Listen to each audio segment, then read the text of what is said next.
Welcome, friend, to this gentle journey through time, where we'll explore one of history's most haunting, yet captivating winters. Tonight, we're stepping into the snow-covered streets of 1920s Paris during what historians now call the Heroine Craze, a period when the City of Light became shadowed by something far more sinister than most people realize. Have you ever wondered what it was actually like to experience winter during one of the most dangerous yet culturally explosive periods in Parisian history? Well, the answer isn't what you might expect from romantic stories about bohemian artists and jazz-age glamour. Instead, what I'm about to reveal will show you how the brutal winters of the 1920s became the perfect backdrop for a crisis that would consume an entire generation of creative souls. In this journey through frozen Paris, I'm going to walk you through exactly what those winters felt like for the people caught in the grip of this epidemic. By the end of this series, you'll understand how cold, desperation, and addiction created a perfect storm that transformed the most beautiful city in the world into something resembling a waking nightmare. But before we dive into those snow-covered streets where dreams went to die, let me paint you the bigger picture of why winter became so crucial to this tragic story. The year was 1922, and Paris was experiencing something unprecedented. The Great War had ended just 4 years earlier, leaving behind a generation of young people who had witnessed horrors that previous generations could never imagine. These weren't just statistics in history books. These were real human beings, many barely out of their teens, who had seen their friends die in trenches and returned home to a world that no longer made sense to them. Winter in Paris during the 1920s wasn't just cold. It was bone-penetrating, soul-crushing cold that seemed to seep into every corner of the city. The heating systems in most buildings were inadequate. Coal was expensive, and many of the young artists, writers, and intellectuals who flocked to the city lived in tiny attic rooms that offered little protection against the brutal temperatures. But here's what makes this story different from typical tales of urban hardship. The cold wasn't just a physical challenge. It became a psychological weapon that drove vulnerable people toward choices they never would have considered under normal circumstances. Picture this scene from December 1923.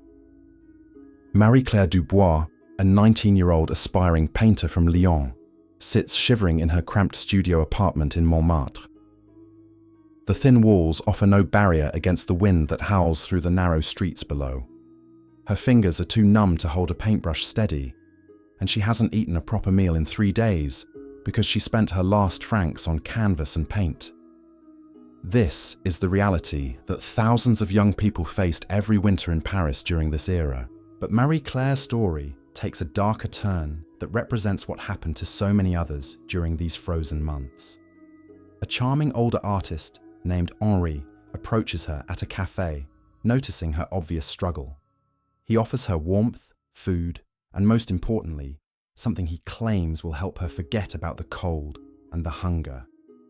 Something that will make her feel like she's floating above all her problems. That something was heroin. And Marie-Claire's first taste came on a night when the temperature dropped to -15 degrees Celsius. The connection between winter and addiction wasn't coincidental. Cold weather created desperation that made people vulnerable to substances that promised temporary relief from their suffering. When you're freezing, hungry, and alone in a foreign city, the offer of something that can make all that pain disappear becomes incredibly appealing. The dealers and suppliers who operated throughout Paris understood this psychology perfectly, and they timed their recruitment efforts to coincide with the harshest months of the year. Winter also created practical conditions that facilitated the spread of heroin use throughout artistic communities. The cold drove people indoors, leading to crowded gatherings in small, poorly ventilated spaces where diseases and habits spread rapidly. Artists' studios, writers' garrets, and bohemian cafes became pressure cookers of shared misery and mutual dependence. When one person in these tight-knit communities discovered a substance that seemed to offer relief from the brutal conditions, word spread quickly through networks of desperate, creative individuals. let me tell you about the winter of 1924, which locals later remembered as the most devastating season in the city's modern history. The temperature remained below freezing for 6 consecutive weeks, and snow accumulated to depths that paralyzed normal city functions. The Seine partially froze, which was almost unheard of in Paris. But the real tragedy wasn't the weather itself. It was how the extreme conditions accelerated the heroin crisis that was already beginning to take hold in artistic communities. During that brutal winter, a young American writer named Thomas Whitmore documented his experiences in letters to his family back in Ohio. His correspondence, discovered decades later in a trunk in his family's attic, provides a chilling first-hand account of how winter transformed ordinary people into desperate addicts. Thomas wrote about walking through the Latin Quarter on January mornings when the snow crunched under his feet and seeing bodies of young people who had frozen to death in doorways, their faces still bearing the peaceful expressions that heroin had given them in their final moments. The cafes, that would later become infamous as centers of the heroin trade, started as legitimate gathering places where artists and intellectuals sought refuge from the cold. Café de Flore, Les Deux Magots, and dozens of smaller establishments throughout Montparnasse and Saint-Germain-des-Prés became unofficial heating centers for young people who couldn't afford to keep their own lodgings warm. But as winter dragged on and desperation increased, these same cafes began attracting a different type of clientele. Dealers understood that cold, desperate people made ideal customers.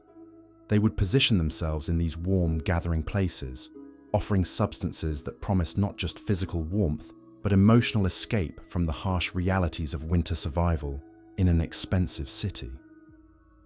A single dose of heroin could make someone forget about empty stomachs, frozen fingers, and the crushing loneliness that came with being far from home during the darkest months of the year. The winter of 1925 saw the establishment of what locals called warming houses, which appeared to be charitable organizations offering hot meals and shelter to struggling artists and writers. In reality, many of these facilities were sophisticated recruitment centers operated by criminal organizations that had recognized the profit potential in exploiting winter desperation. Young people would arrive seeking basic necessities like food and warmth, and leave with addictions that would define the rest of their lives. Consider the case of Elena Kozlov, a Russian émigré who had fled her homeland after the revolution and arrived in Paris with nothing but her talent as a violinist and a fierce determination to build a new life. During the winter of 1925, she found herself playing for coins on street corners, her fingers so cold that she could barely hold her bow.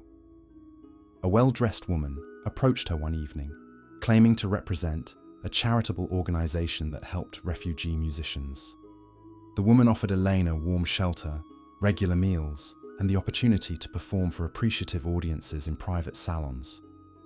What Elena didn't realize was that these private salons were actually sophisticated drug distribution networks that used cultural activities as cover for their illegal operations. The warm, luxurious environments provided stark contrast to the frozen streets outside, making the offer irresistible to someone who had been sleeping in doorways and eating scraps.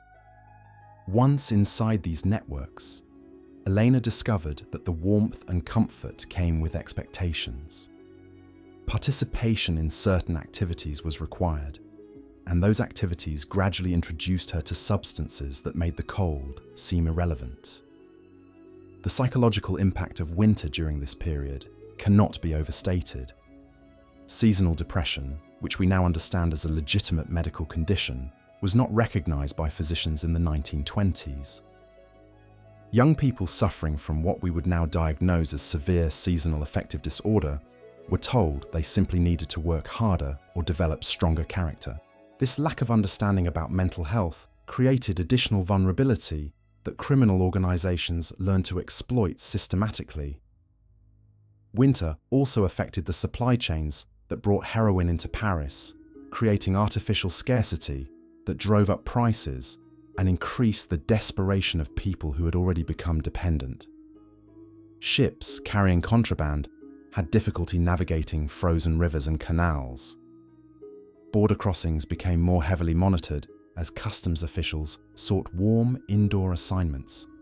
These logistical challenges meant that supplies became unreliable just when demand was highest, creating a perfect storm of market conditions that maximized both profits and human suffering.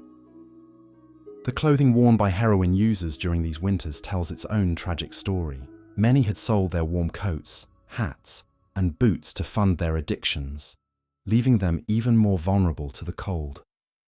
Others wore layers of newspapers under thin garments, trying to create insulation that would allow them to survive outdoor conditions while spending their money on drugs rather than proper clothing.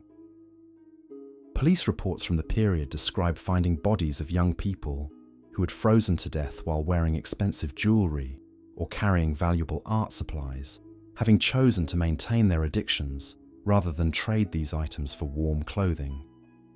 But perhaps the most heartbreaking aspect of winter during the heroin craze was how it separated people from support systems that might have helped them recover. Travel was difficult and expensive during winter months, making it nearly impossible for concerned family members to reach Paris and intervene in their loved ones' downward spirals. Letters took weeks to arrive, and by the time families back home realized the severity of the situation, it was often too late to prevent tragedy. The winter of 1926 marked a turning point in the crisis, though few people recognized it at the time. The combination of particularly harsh weather conditions and increased availability of high-quality heroin from new supply routes created what addiction specialists would later identify as a perfect storm for epidemic spread. Young people who had previously experimented only occasionally found themselves unable to function without daily doses, while newcomers to the city arrived just as the most dangerous season was beginning. The winter months also revealed the sophisticated organizational structures that had developed around the heroin trade during this period. What appeared to casual observers as random gatherings of bohemian artists were actually carefully orchestrated networks designed to maximize both recruitment and profit during the most vulnerable season of the year. Criminal organizations had learned that winter desperation created ideal conditions for expanding their customer base, and they developed seasonal strategies that would make modern marketing executives envious of their precision and effectiveness. Underground networks established what they called circuit routes through the city's artistic quarters, timed to coincide with the coldest nights when young people were most likely to be seeking indoor shelter. These routes connected various cafes, studios, and supposed charitable organizations in patterns that ensured maximum exposure to potential new users while maintaining plausible deniability about their true purposes.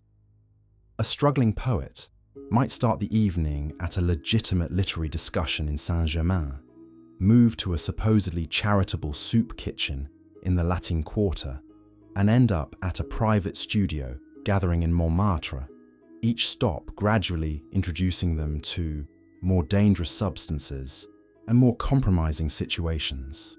The winter of 1927 brought innovations in distribution methods that demonstrated how criminal organizations adapted their tactics to seasonal conditions. Dealers began using what they called snow runners, typically young women who could move through the city without attracting police attention, to deliver supplies directly to customers who were too sick or too cold to venture outside.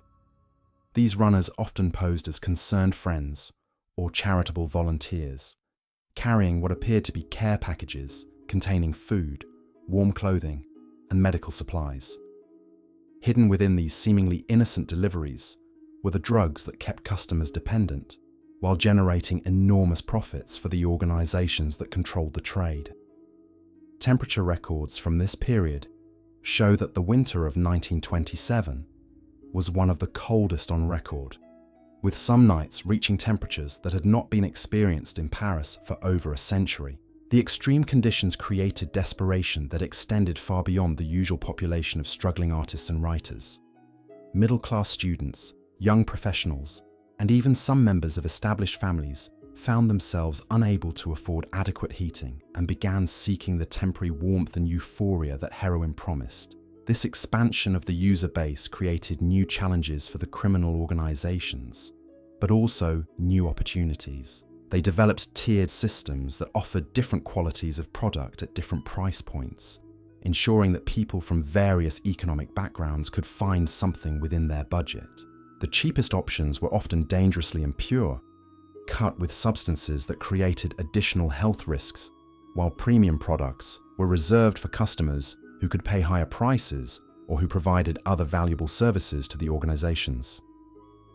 Medical records from Parisian hospitals during these winters reveal patterns that modern addiction specialists recognize as classic indicators of epidemic spread. Emergency admissions for what were euphemistically called winter illnesses increased dramatically during the coldest months, with symptoms that doctors struggled to understand because they had no framework for recognizing systematic drug poisoning. Many physicians attributed these mysterious ailments to malnutrition, exposure, or exotic diseases brought to the city by foreign refugees. The lack of medical understanding about addiction meant that even well-intentioned efforts to help often made situations worse. Doctors prescribed additional medications to treat withdrawal symptoms they didn't recognize, sometimes creating multiple dependencies in patients who had originally sought help for single substance problems. Charitable organizations distributed blankets and food to people suffering from what they believed was simple poverty, not realizing that their targets were actually experiencing medical emergencies that required specialized treatment. Winter also created unique challenges for law enforcement agencies that were already struggling to understand and address the growing heroin crisis. Police officers found it difficult to distinguish between legitimate artistic gatherings and criminal activities when both took place in the same warm indoor spaces that provided refuge from brutal outdoor conditions. The seasonal nature of the problem meant that evidence often disappeared when warmer weather arrived and people resumed outdoor activities, making it difficult to build cases against criminal organizations that had learned to exploit seasonal patterns. The winter of 1928 saw the introduction of what criminal organizations called warmth parties, sophisticated events that appeared to be charitable gatherings designed to help struggling artists survive the cold season. These parties were held in luxurious private homes and featured elaborate spreads of hot food, warm drinks, and comfortable accommodations that provided stark contrast to the frozen misery that most attendees were experiencing in their daily lives. The hosts presented themselves as wealthy patrons of the arts who wanted to support creative individuals during difficult times. In reality, these warmth parties were recruitment events designed to identify potential customers and begin the gradual process of creating dependencies. The hosts carefully observed their guests, noting who seemed most desperate, most isolated, and most vulnerable to manipulation. They provided not just physical warmth and sustenance, but emotional warmth through attention, compliments, and promises of ongoing support that filled psychological needs that winter had made acute. The parties typically followed a careful progression over multiple events. Initial gatherings focused on creating comfort and building trust through generous hospitality and genuine interest in guests' artistic work. Subsequent events gradually introduced alcohol and milder substances, always presented as sophisticated enhancements to cultural appreciation rather than dangerous drugs. Only after weeks or months of careful cultivation were the most vulnerable guests introduced to heroin, and by that point, they had developed such strong emotional attachments to their hosts and the warm community these events provided that resistance became psychologically difficult. Personal accounts from survivors of these warmth parties describe the psychological techniques used with chilling precision. Hosts would learn intimate details about their guests' backgrounds, family situations, artistic struggles, and personal insecurities during casual conversations that felt like friendly interest. This information was then used to create carefully tailored approaches that made each individual feel uniquely understood and valued. A young painter struggling with self-doubt would receive specific encouragement about their artistic vision. A writer dealing with family rejection would find acceptance and understanding. A musician facing financial crisis would receive offers of patronage and support. The winter conditions also enabled criminal organizations to create artificial scarcity around basic necessities that made their offers more attractive. By controlling access to warm gathering spaces, hot food, and even information about legitimate sources of help, they could position themselves as essential resources for survival. Young people who might have sought help from family, friends, or legitimate charitable organizations found those options increasingly difficult to access during winter months when travel was dangerous and communication was limited. The criminal networks also exploited the way winter affected human psychology and decision-making. Research that wouldn't be conducted for decades later would confirm what these organizations understood intuitively. Cold temperatures and reduced sunlight affect brain chemistry in ways that make people more vulnerable to depression, poor judgment, and risky behavior. They timed their most aggressive recruitment efforts to coincide with the darkest, coldest weeks of winter, when their targets were most psychologically vulnerable.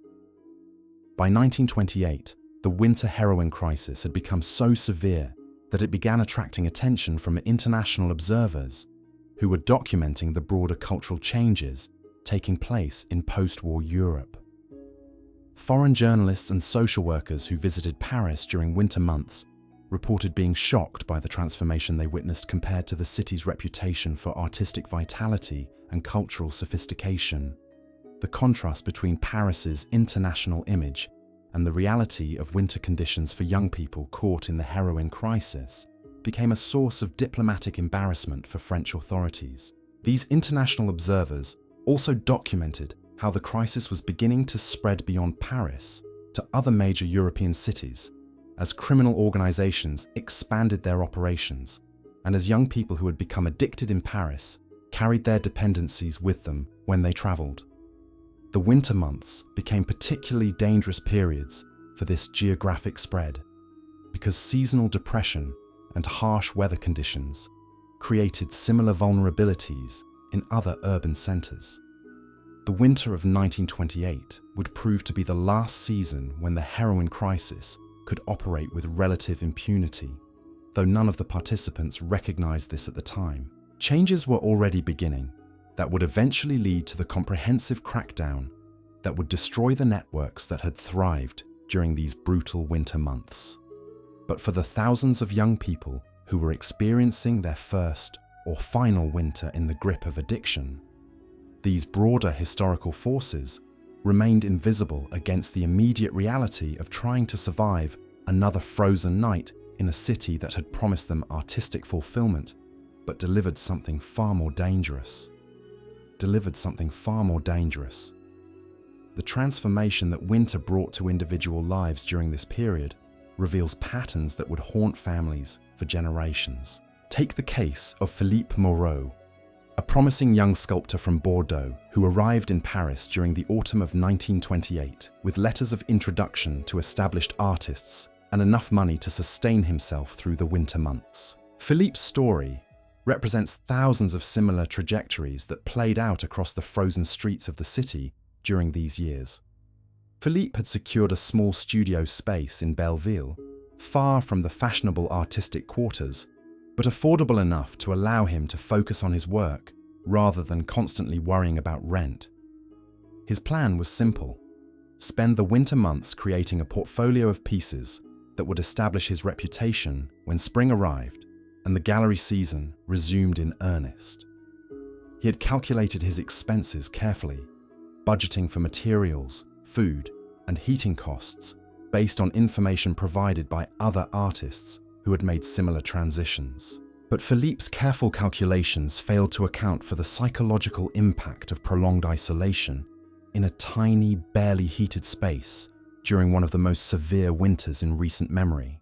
By December, he was spending 18 hours a day alone in his studio, unable to afford the coal necessary to heat the space adequately, and unwilling to waste money on cafe visits that would eat into his materials budget. The The sculpture he was working on required precise hand movements that became increasingly difficult as temperatures dropped and his fingers grew numb. The breaking point came during a particularly brutal cold snap in January, when Philippe realized he hadn't spoken to another human being in 4 days. The isolation had become so complete that he was beginning to lose track of time, sometimes working through the night, simply because he had no way to distinguish between day and darkness in his windowless studio. When a fellow artist named Claude knocked on his door, offering friendship and warmth, Philippe's gratitude made him vulnerable to influences he would never have considered under normal circumstances. Claude represented a new type of predator that had emerged during the winter months of the heroin crisis. Unlike the obvious dealers who operated in cafes and public spaces, Claude appeared to be exactly what Philippe needed.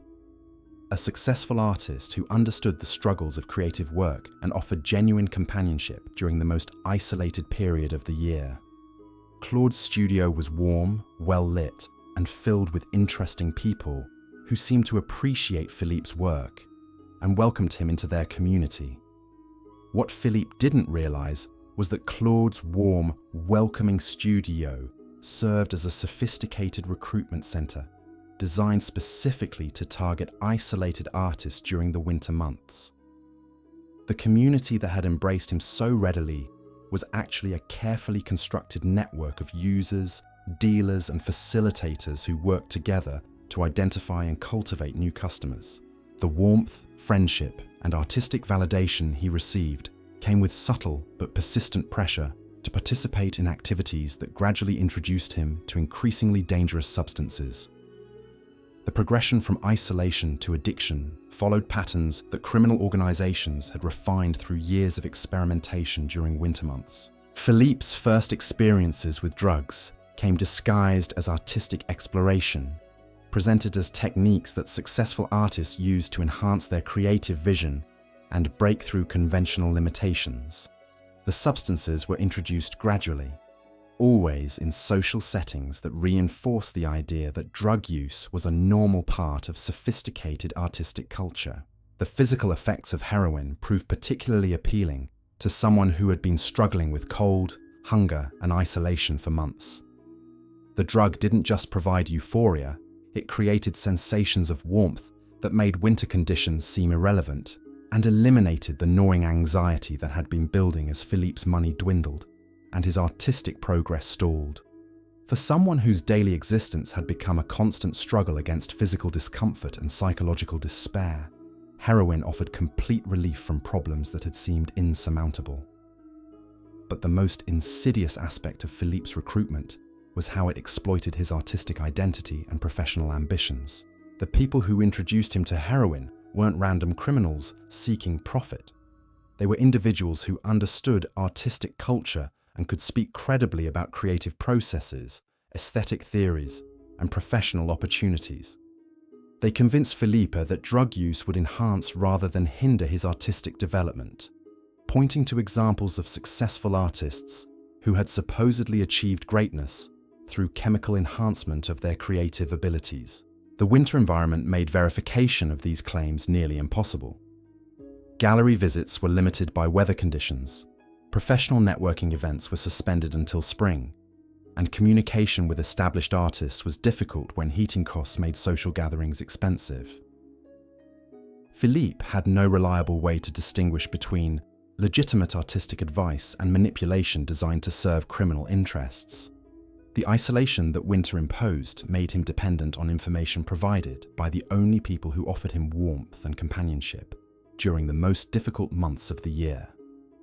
By February, Philippe's artistic production had virtually ceased as his daily routine became organized around obtaining and using heroin rather than creating sculpture. The studio space he had rented with such optimism became just another location for drug use, its original purpose forgotten as basic survival needs took precedence over creative ambitions. The money he had carefully budgeted for materials and living expenses was redirected toward maintaining his addiction, creating a downward spiral that accelerated as winter conditions made legitimate income opportunities increasingly scarce. The criminal organizations that operated during these winter months had developed sophisticated methods for extracting maximum value from customers like Philippe, whose resources were limited but whose desperation was complete. They offered credit arrangements that allowed addicts to maintain their habits even after their money ran out, creating debt relationships that could be exploited for various purposes. Philippe found himself performing services for his suppliers that gradually transformed him from customer to participant in the criminal enterprise that had originally targeted him. These services initially seemed harmless, delivering packages between different locations, introducing new people to the warm community that had welcomed him, or simply providing information about other struggling artists who might benefit from the friendship and support he had received. Philippe didn't recognize that he was becoming a recruiter for the same system that had exploited his vulnerabilities, identifying other isolated artists who might be susceptible to the same techniques that had been used against him. The psychological mechanisms that enabled this transformation reveal the sophisticated understanding of human nature that criminal organizations had developed through years of operating during winter months. They recognized that people who had been helped during desperate circumstances developed powerful feelings of gratitude and loyalty toward their benefactors, even when rational analysis might suggest that the help came with unacceptable costs. Philippe genuinely believed that he owed his survival to people who had provided warmth and companionship when he needed them most, making it difficult for him to recognize or resist their requests for assistance. The winter of 1928 also saw the emergence of what investigators later called family networks, criminal organizations that deliberately created artificial kinship relationships with their targets. These networks recognized that winter isolation made young people particularly hungry for emotional connections that replaced the family relationships they had left behind. Dealers and recruiters presented themselves as surrogate brothers, sisters, parents, or mentors, offering not just drugs, but also emotional support and guidance that filled psychological needs created by separation from home communities. These family networks were particularly effective with young women who had traveled to Paris seeking artistic opportunities, but found themselves vulnerable to exploitation during winter months when legitimate opportunities were scarce. Criminal organizations created sophisticated support systems that addressed practical needs like housing, food, and protection, while gradually introducing expectations and obligations that transformed recipients into participants in illegal activities. The emotional bonds created through these relationships were often stronger than the chemical dependencies that developed alongside them. Marie Dubois, a 19-year-old aspiring dancer from Marseille, became involved with one of these family networks during the winter of 1928 after responding to an advertisement for affordable housing in an artist's boarding house.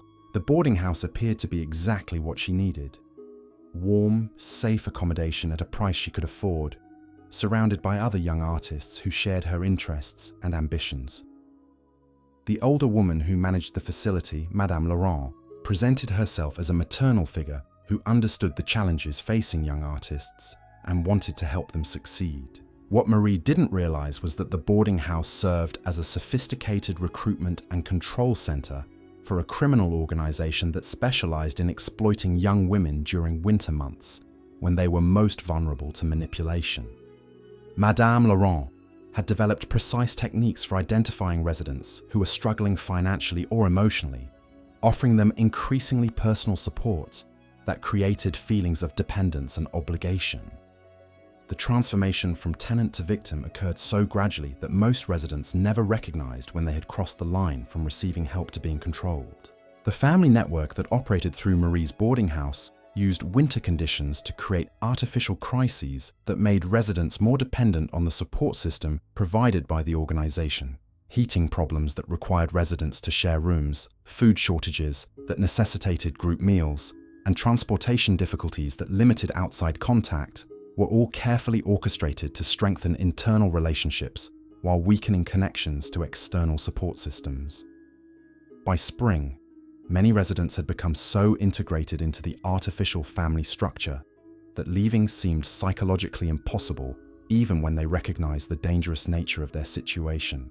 The winter months also revealed how criminal organizations had learned to exploit seasonal employment patterns that affected young people seeking artistic careers in Paris. Traditional sources of income like modeling for artists, performing in cafes, or providing tutoring services became scarce during winter months when wealthy patrons left the city and cultural activities were suspended. This created predictable periods of financial desperation that criminal organizations could exploit by offering alternative income opportunities that gradually led to deeper involvement in illegal activities. Street musicians like Elena Kozlov found themselves facing impossible choices as winter weather made outdoor performances impractical, while indoor venues demanded connections and influence that newcomers to the city rarely possessed.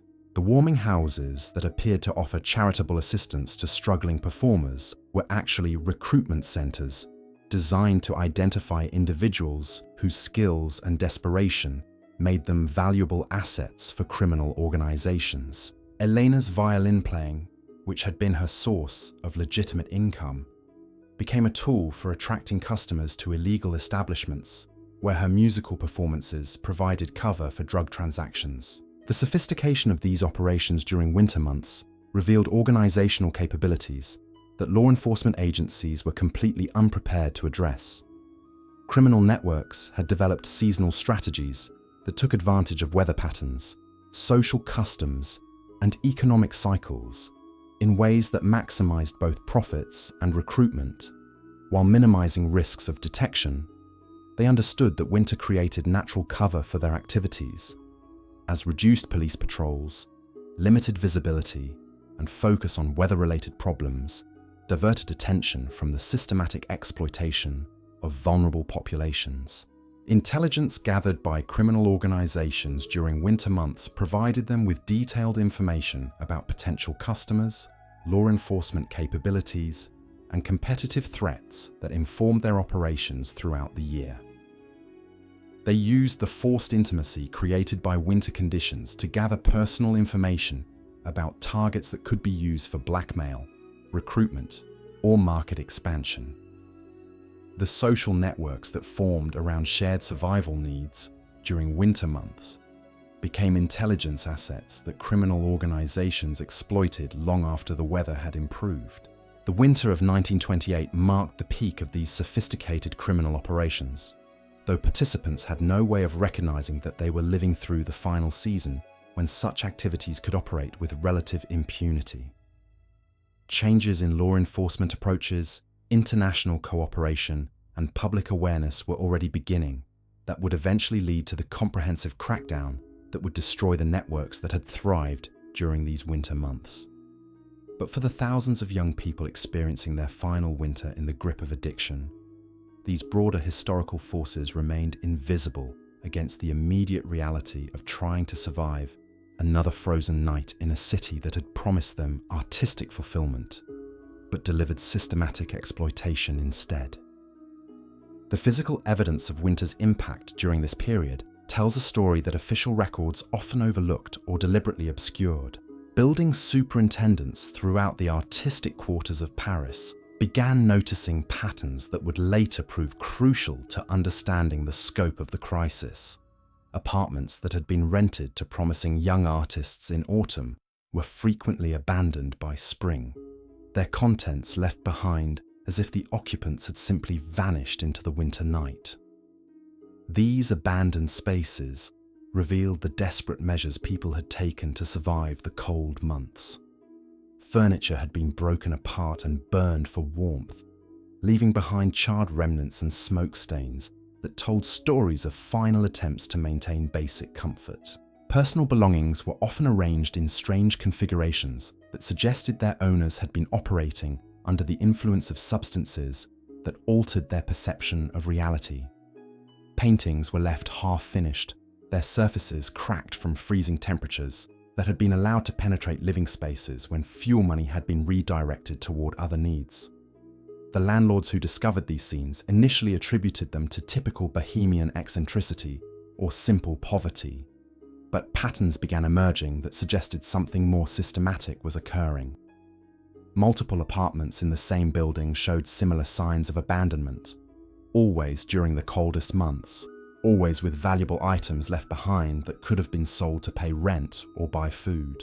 The randomness that might have characterized individual tragedies gave way to consistency that implied organized exploitation of vulnerable tenants. Property records from this period reveal another dimension of how criminal organizations adapted their operations to winter conditions. They began acquiring buildings in areas where struggling artists typically sought affordable housing, then manipulating heating systems and maintenance schedules to create artificial crises that made tenants more dependent on alternative sources of warmth and comfort. A building's heating system might mysteriously fail during the coldest week of winter, forcing residents to seek shelter in establishments that happened to offer both warmth and substances that made the cold seem irrelevant. These property manipulations were coordinated with recruitment efforts in ways that demonstrated sophisticated understanding of human psychology under stress. When residents were driven from their apartments by heating failures, helpful individuals would appear offering temporary shelter in warm, comfortable spaces where drug use was gradually introduced as part of the hospitality. By the time heating was restored to their original apartments, many residents had developed dependencies that made returning to isolated, cold living spaces psychologically difficult.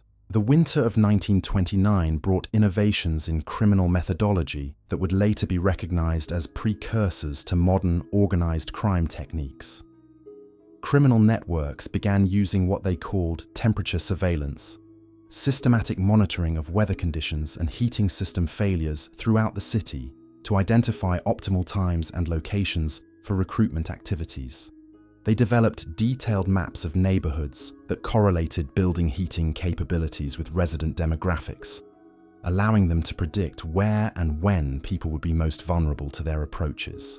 This surveillance extended to monitoring the financial resources of potential targets through networks of informants in banks, post offices, and money transfer services. They could identify when someone's family funds were running low or when expected financial support had failed to arrive, timing their offers of assistance to coincide with moments of maximum desperation. The combination of physical discomfort from cold and financial anxiety created psychological conditions that made even cautious individuals susceptible to offers they would have rejected under normal circumstances. Medical professionals during this period began documenting symptoms they couldn't fully explain, but which formed patterns that suggested systematic poisoning of significant portions of the young adult population. Dr. Henri Beaumont, who operated a small clinic near the Sorbonne, kept detailed records of patients who sought treatment for what appeared to be severe influenza, but who displayed unusual combinations of symptoms that didn't match any known diseases. These patients typically arrived during the coldest months, often in groups, exhibiting signs of malnutrition, despite having access to adequate food resources. Dr. Beaumont's notes, discovered decades later in hospital archives, describe patients whose pupils remained dilated regardless of lighting conditions, whose breathing patterns were unnaturally slow and shallow, and who displayed emotional detachment that seemed inconsistent with their stated concerns about their health. Most puzzling to medical professionals was the patient's apparent indifference to cold temperatures that should have been causing significant discomfort. They would arrive at the clinic wearing inadequate clothing for winter conditions but claiming to feel perfectly warm and comfortable. The medical mystery deepened when Dr. Beaumont attempted to follow up with patients who had received treatment for these mysterious winter illnesses. Many had provided addresses that turned out to be non-existent or had moved from their stated locations without leaving forwarding information. Others could be located but displayed no memory of their previous medical visits, or claimed that someone else had brought them to the clinic against their will. The pattern suggested either elaborate deception or systematic impairment of memory and judgment that prevented patients from maintaining consistent contact with medical care. Hospital emergency departments throughout Paris began reporting similar patterns during winter months, though the medical establishment of the time lacked frameworks for understanding what they were observing. emergency physicians noted increased admissions for what they termed winter madness, cases where previously rational young people would arrive in states of extreme agitation or complete stupor, often accompanied by friends or acquaintances who provided vague or contradictory explanations for their condition. These emergency cases frequently involved young people who had been found unconscious in public places during extremely cold weather, but who showed no signs of frostbite or hypothermia, despite being inadequately dressed for the conditions. Their body temperatures were often dangerously low, but their circulation patterns suggested that they had been exposed to substances that altered their normal physiological responses to cold. Medical personnel were puzzled by patients who remained conscious and communicative, despite displaying vital signs that should have indicated life-threatening medical emergencies. The winter months also created unique challenges for families trying to maintain contact with young relatives who had moved to Paris seeking artistic opportunities. Postal services became unreliable during severe weather, telegraph systems experienced frequent outages, and telephone connections were limited and expensive. This communication breakdown meant that concerning changes in behavior or circumstances often went undetected until spring brought improved contact opportunities and family visits that revealed the extent of deterioration that had occurred during the winter months. Letters that did manage to reach families during winter months often displayed subtle but disturbing changes in handwriting, vocabulary, and emotional tone that suggested their authors were experiencing significant psychological changes. Parents and siblings who had maintained regular correspondence with loved ones in Paris began receiving communications that seemed to come from different people, displaying personality alterations that couldn't be explained by normal artistic development or urban sophistication. The content of these letters frequently followed patterns that would later be recognized as indicators of systematic manipulation. Writers would express sudden disinterest in family relationships while displaying intense attachment to new friends whose identities remained vague. They would describe financial difficulties while simultaneously mentioning expensive purchases or activities that seemed inconsistent with their stated poverty. Most concerning to families was the emergence of secretive language and references to activities that the writers seemed reluctant to explain clearly. Criminal organizations had developed sophisticated techniques for controlling communication between their targets and potential sources of outside support or intervention. They monitored mail delivery to buildings where they operated, intercepting letters that might contain money, warnings, or requests for information that could interfere with their activities. They also coached their targets on what to write in outgoing correspondence, providing templates and suggestions that maintained appearances of normal communication, while avoiding topics that might trigger family concern or intervention. The psychological techniques used to control communication revealed deep understanding of family dynamics and emotional manipulation. Criminal operators would analyze intercepted family letters to identify relationship tensions, financial pressures, and emotional vulnerabilities that could be exploited to discourage outside intervention. They would help their targets craft responses that played on family guilt, financial concerns, or cultural expectations in ways that made relatives less likely to visit Paris or demand detailed information about their loved ones' circumstances. Winter weather provided natural cover for these communication control efforts because families expected that contact would be more difficult during harsh weather months. Delayed or missing letters could be attributed to postal disruptions rather than deliberate interference. Vague or concerning communications could be explained as results of seasonal depression or temporary financial stress, rather than indicators of serious problems requiring immediate intervention. The criminal networks also exploited winter holiday traditions to strengthen their control over targets while weakening family relationships.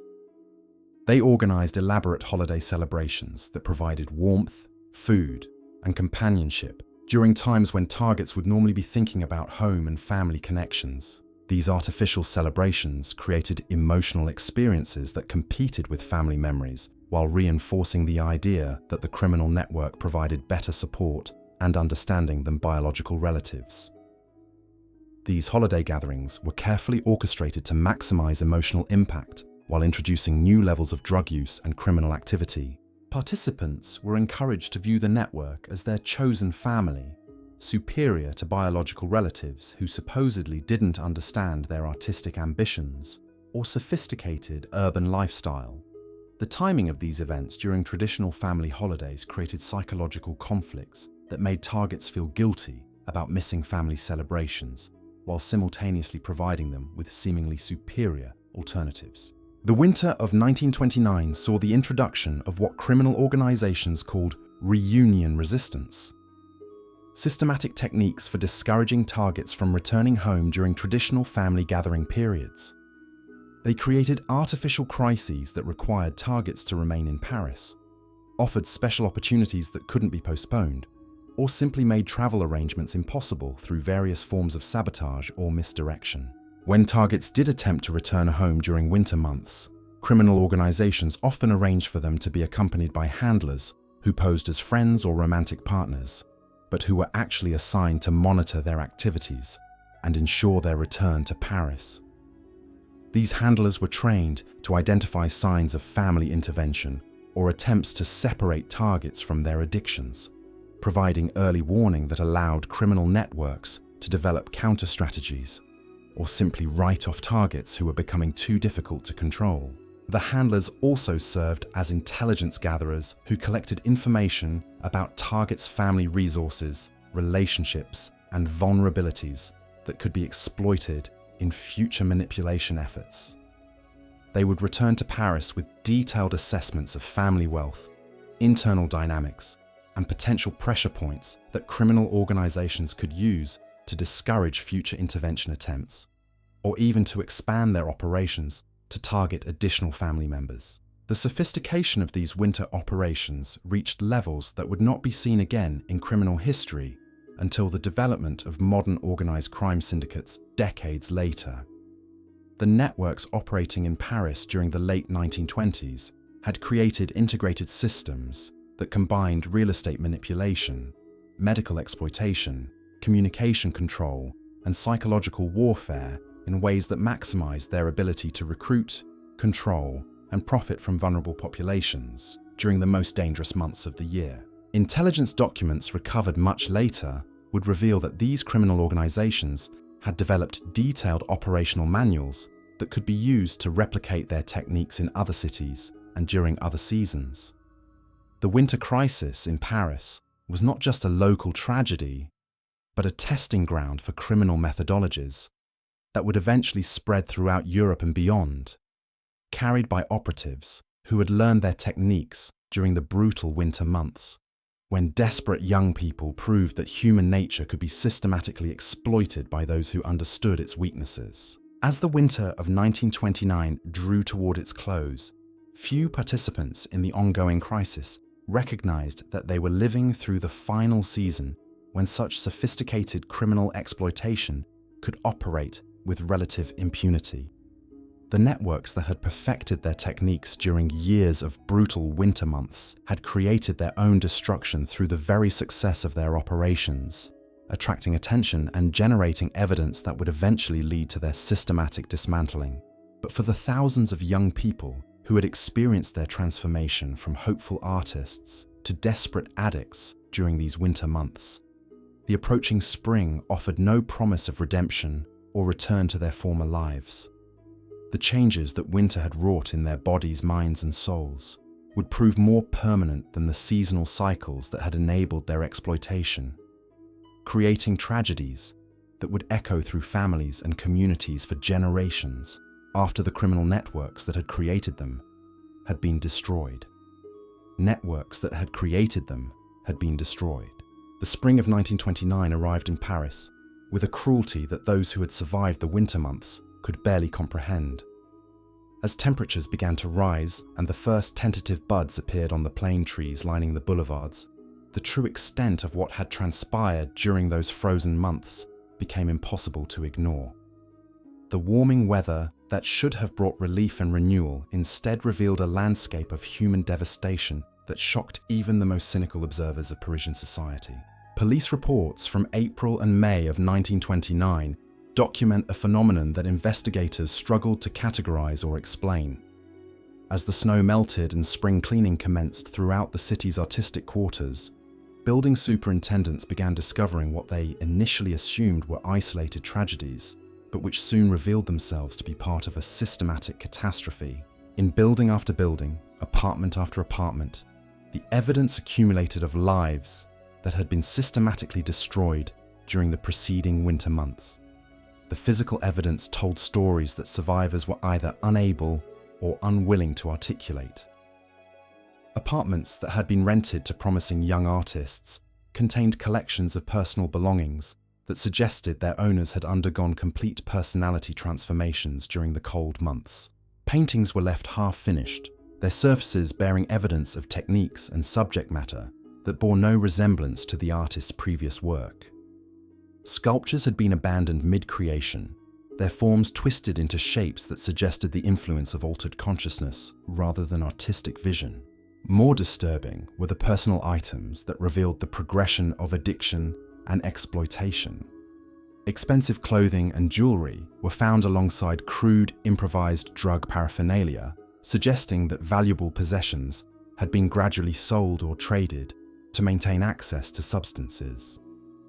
Letters from concerned family members lay unopened in piles, while carefully crafted responses sat unsent, their contents revealing the sophisticated coaching that had been used to maintain false impressions of normalcy while preventing outside intervention.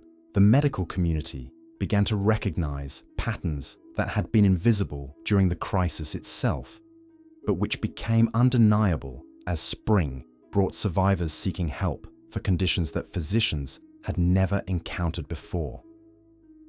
Dr. Elizabeth Moreau, one of the few female physicians practicing in Paris during this period, documented cases that would later be recognized as classic presentations of systematic poisoning and psychological manipulation. Dr. Moreau's patients typically arrived at her clinic displaying what she termed winter syndrome, a combination of physical and psychological symptoms that seemed to result from prolonged exposure to unknown substances, combined with extreme psychological stress. These patients showed signs of severe malnutrition, despite having access to adequate food resources, suggesting that their consumption patterns had been altered by chemicals that suppressed normal appetite and digestion functions. The psychological presentations were even more disturbing than the physical symptoms. Patients displayed profound dissociation from their previous identities, often unable to remember basic biographical information about themselves or their families. They spoke about their recent experiences as if describing events that had happened to other people, using language and terminology that seemed foreign to their educational backgrounds and social origins.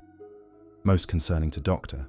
Moreau was their apparent inability to form emotional attachments to people outside the networks that had controlled them during the winter months. Recovery proved to be an agonizingly slow process that revealed the sophisticated nature of the psychological manipulation that had been employed against these individuals.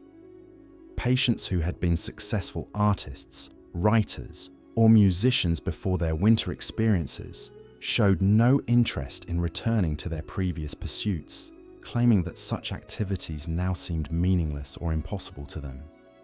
They had been systematically separated not just from their substances of addiction, but from their entire sense of personal identity and creative purpose. The spring of 1929 also brought international attention to what had previously been viewed as a local Parisian problem. Foreign correspondents who arrived to document the post-winter recovery efforts were shocked by the scale of human devastation they encountered.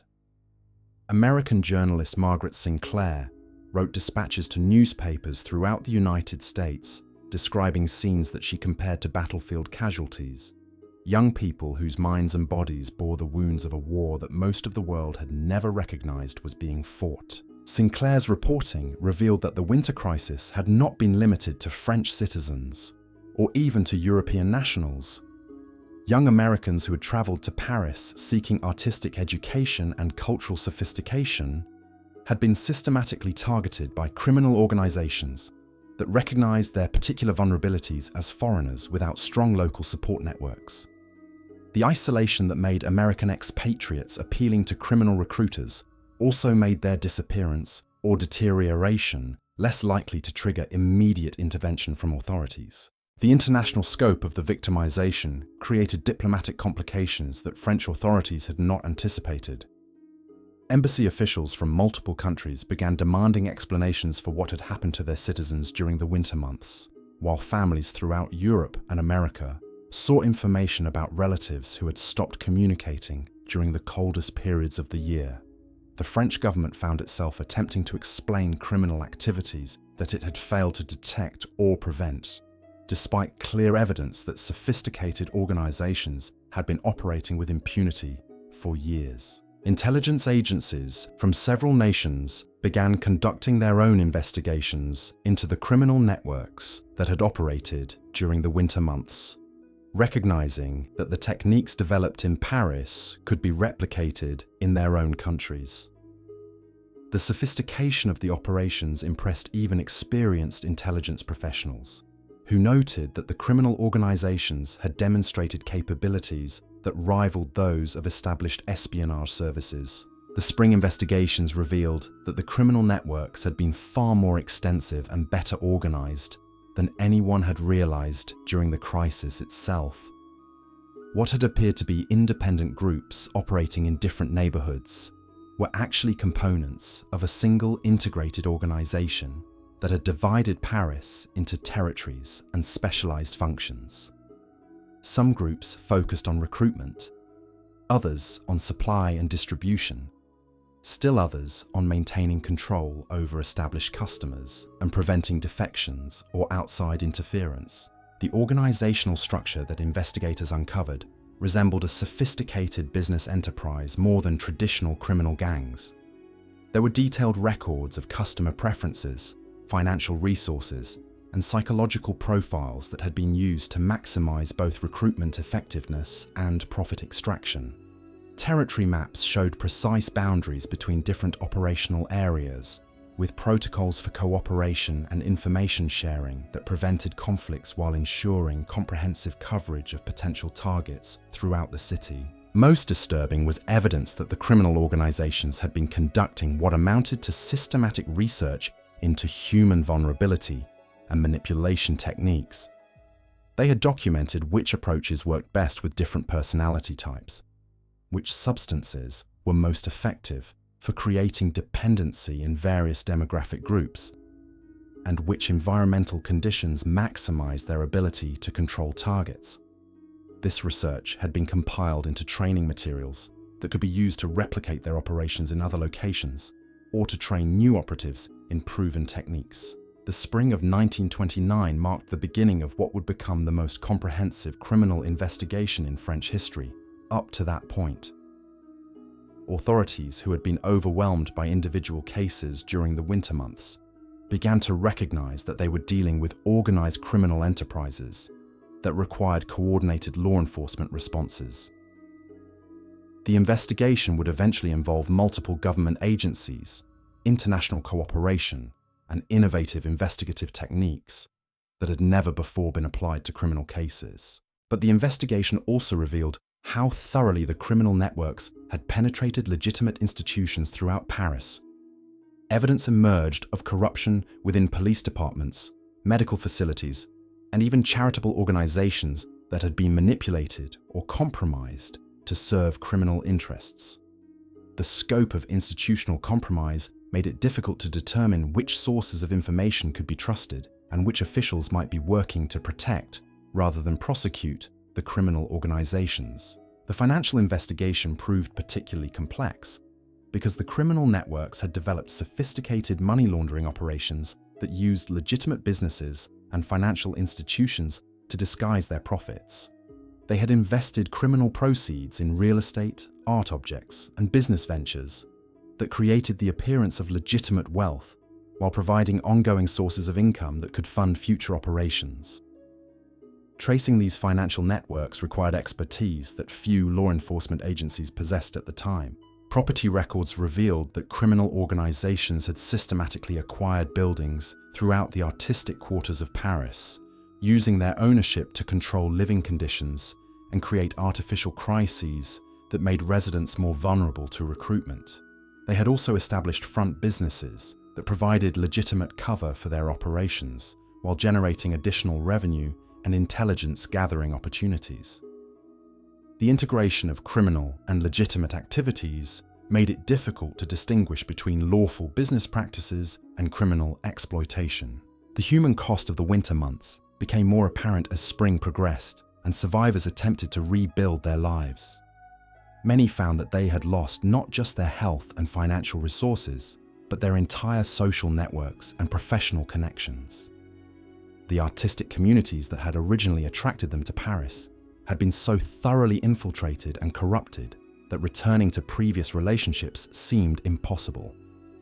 They faced the challenge of starting completely over in a city where their recent experiences had made them suspicious of any offers of help or friendship. Families who arrived in Paris seeking to help loved ones recover discovered that the damage extended far beyond simple addiction to substances. Their relatives had undergone personality changes so profound that they seemed like entirely different people. The sophisticated psychological manipulation techniques that had been employed during the winter months had created forms of psychological dependency that proved more difficult to overcome than chemical addictions. The spring of 1929 also brought the first attempts at organized treatment for survivors of the winter crisis. Dr. Moreau and a small group of colleagues established what they called recovery communities, residential facilities designed specifically to address the complex combination of physical addiction, psychological manipulation, and social isolation that characterized the winter victims. These facilities represented innovative approaches to treatment that would later influence the development of modern addiction medicine. The recovery communities faced unique challenges because traditional medical approaches proved inadequate for addressing the systematic nature of the exploitation that patients had experienced. Standard detoxification procedures could address the physical aspects of substance addiction, but they did nothing to help patients rebuild their sense of personal identity or reconnect with their original goals and relationships. The psychological manipulation had been so thorough that many patients needed to relearn basic decision-making skills and develop entirely new frameworks for understanding their own desires and capabilities. Treatment protocols developed during this period emphasized community support and gradual reintegration into normal social relationships, rather than individual therapy focused solely on addiction recovery. Patients worked together on artistic projects that helped them reconnect with their original creative interests, while providing structured activities that occupied their time and attention. The communal nature of the treatment helped address the isolation that had made patients vulnerable to criminal recruitment, while providing models of healthy relationships based on mutual support rather than exploitation. The success rates of these early treatment programs were mixed, reflecting the severity of the damage that had been inflicted during the winter months. Some patients were able to make significant progress toward recovery and eventually return to productive lives, though few ever regained the full extent of their previous capabilities or ambitions.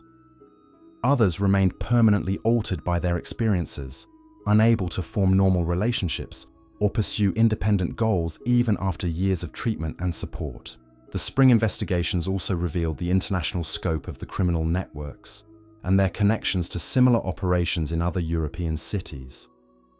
Evidence emerged of systematic communication and coordination between criminal groups in Paris, London, Berlin, and other major urban centers where young people gathered seeking artistic and intellectual opportunities. The techniques developed during the Parisian winter months were being exported and adapted to local conditions in other countries. Intelligence agencies began sharing information about criminal methodologies and developing cooperative strategies for addressing what they recognized as a transnational threat to young people throughout Europe. The sophistication of the criminal organizations required equally sophisticated law enforcement responses that could operate across national boundaries and coordinate complex investigations involving multiple jurisdictions. The spring of 1929 marked not just the end of a particularly brutal winter, but the beginning of a new understanding of how organized criminal enterprises could exploit social and cultural institutions for systematic human exploitation. The techniques that had been perfected during the winter months in Paris would influence criminal methodology for decades to come, while the law enforcement responses developed to address the crisis would establish precedents for international cooperation in addressing transnational crime. For the survivors of those winter months, spring brought the beginning of long journeys toward recovery that would extend far beyond the seasonal cycles that had enabled their exploitation. The damage that had been inflicted during the cold months would prove more lasting than the weather patterns that had facilitated it, creating individual tragedies that would echo through families and communities for generations. The city that had promised artistic fulfillment and cultural sophistication had delivered systematic exploitation and human devastation on a scale that few observers had believed possible in civilized society. As investigators continued their work throughout the spring and summer of 1929, they gradually uncovered the full extent of what had transpired during those winter months, when desperate young people had proven that human nature could be systematically exploited by criminal organizations that understood its vulnerabilities. The lessons learned during this investigation would inform law enforcement approaches to organized crime for decades to come, while the human cost would serve as a permanent reminder of what could happen when criminal enterprises were allowed to operate with impunity in societies that failed to protect their most vulnerable members. The winter crisis in Paris had ended, but its legacy would continue to influence both criminal methodology and law enforcement responses throughout the remainder of the 20th century and beyond.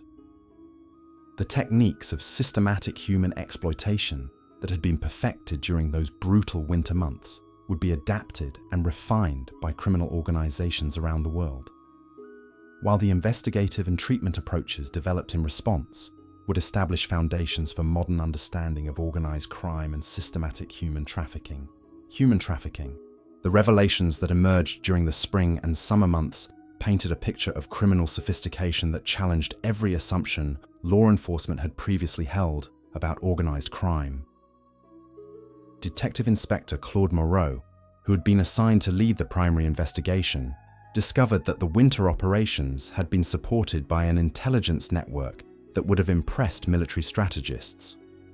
Criminal organizations had maintained detailed surveillance on potential targets for months before initial contact, gathering information about family backgrounds, financial resources, artistic abilities, and psychological vulnerabilities through networks of informants positioned throughout legitimate cultural institutions. These intelligence operations extended far beyond simple observation.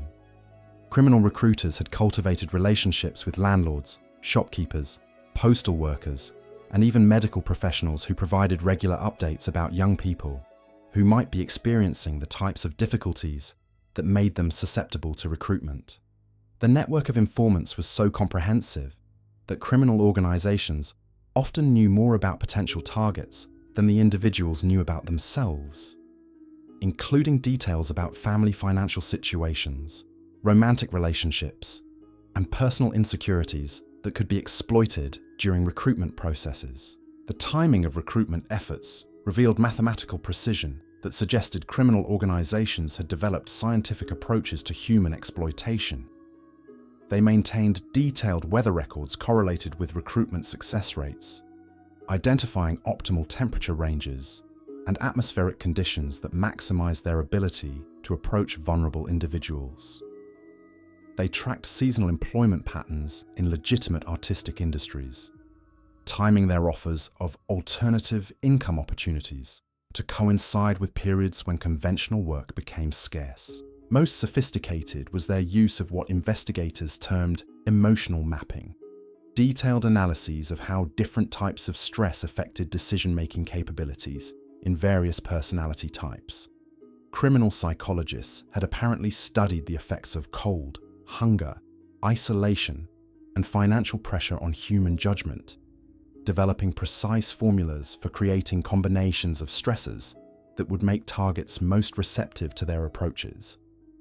They could predict with remarkable accuracy which individuals would respond to offers of warmth and companionship versus those who would be more susceptible to financial incentives or artistic opportunities.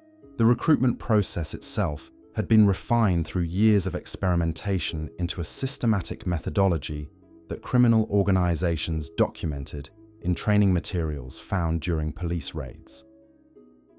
These materials read like textbooks on psychological manipulation, containing detailed instructions for identifying personality types, creating artificial emotional bonds, and gradually escalating commitments in ways that made retreat increasingly difficult for targets.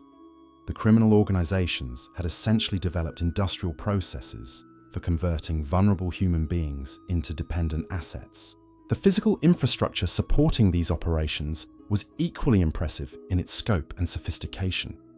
Criminal organizations had established what amounted to parallel social services systems that could provide housing, food, medical care, and employment opportunities for their targets while maintaining complete control over every aspect of their daily lives. These support systems were designed to replace rather than supplement legitimate social institutions, creating artificial environments where criminal organizations became the sole sources of basic necessities. Housing facilities operated by criminal networks were designed specifically to facilitate control and prevent escape. Buildings were modified with hidden observation points that allowed continuous monitoring of residents, while heating and utility systems were configured to create artificial scarcities that could be manipulated to reward compliance or punish resistance. The physical layout of these facilities made it difficult for residents to maintain private communications or develop relationships that were not supervised by criminal operatives. The medical facilities that criminal organizations established were particularly disturbing in their sophistication. They employed qualified physicians who had been recruited through combinations of financial incentives and professional compromises, creating medical services that appeared legitimate while actually serving to maintain and monitor the health of criminal assets. These facilities could provide genuine medical care when necessary to preserve valuable targets, while also serving as centers for administering substances and monitoring their effects on different individuals. Criminal organizations had also established their own financial institutions that could provide banking services, currency exchange, and credit arrangements for their targets, while maintaining complete records of all transactions. These financial services created additional layers of dependency while generating detailed intelligence about targets' resources, spending patterns, and potential vulnerabilities. The financial institutions also served as money laundering operations that could convert criminal profits into apparently legitimate assets. The educational systems that criminal organizations created represented perhaps their most insidious innovation. They established schools and training programs that appeared to offer artistic education and professional development opportunities, while actually serving to indoctrinate targets with value systems that normalized criminal activity and discouraged independent thinking. These educational programs use sophisticated psychological techniques to gradually reshape students' understanding of morality, legality, and personal responsibility. Students in these programs were taught that conventional social institutions were corrupt and hypocritical, while criminal organizations represented authentic communities based on genuine mutual support and shared values. The educational curriculum included carefully selected readings from philosophy, literature, and political theory that could be interpreted to justify criminal activity as forms of social rebellion or artistic authenticity. Students were gradually introduced to increasingly radical ideas about the legitimacy of conventional authority and the necessity of alternative social structures. The artistic training provided in these programs was genuine and often of high quality, making it difficult for students to recognize that they were being manipulated rather than educated. Criminal organizations understood that providing real artistic skills served multiple purposes. It created genuine value that justified students' continued participation. It provided cover for criminal activities by establishing legitimate artistic credentials. And it created assets that could generate income through both legal and illegal channels. The summer investigations revealed that criminal organizations had been operating their own publishing houses, art galleries, and performance venues that served as fronts for their activities, while also providing legitimate career opportunities for their targets. These cultural institutions were indistinguishable from legitimate businesses to outside observers, employing real artists and producing genuine cultural products while simultaneously serving as centers for criminal operations. The integration of criminal and legitimate activities was so complete that many targets never fully recognized that they had become involved with criminal organizations. They believed they were participating in alternative cultural movements or progressive artistic communities that happened to operate outside conventional social structures. The criminal organizations had successfully disguised systematic exploitation as cultural innovation and social reform. Law enforcement agencies discovered that dismantling these operations required approaches that had never before been applied to criminal investigations.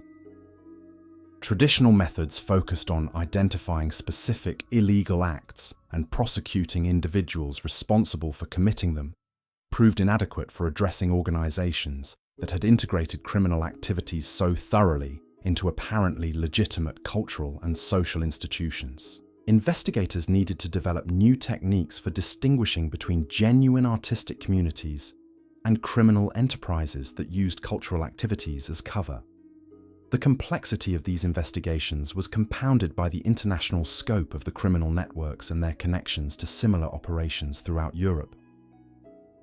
Evidence emerged of regular communication and coordination between criminal organizations in different countries, sharing intelligence about targets, techniques, and law enforcement activities.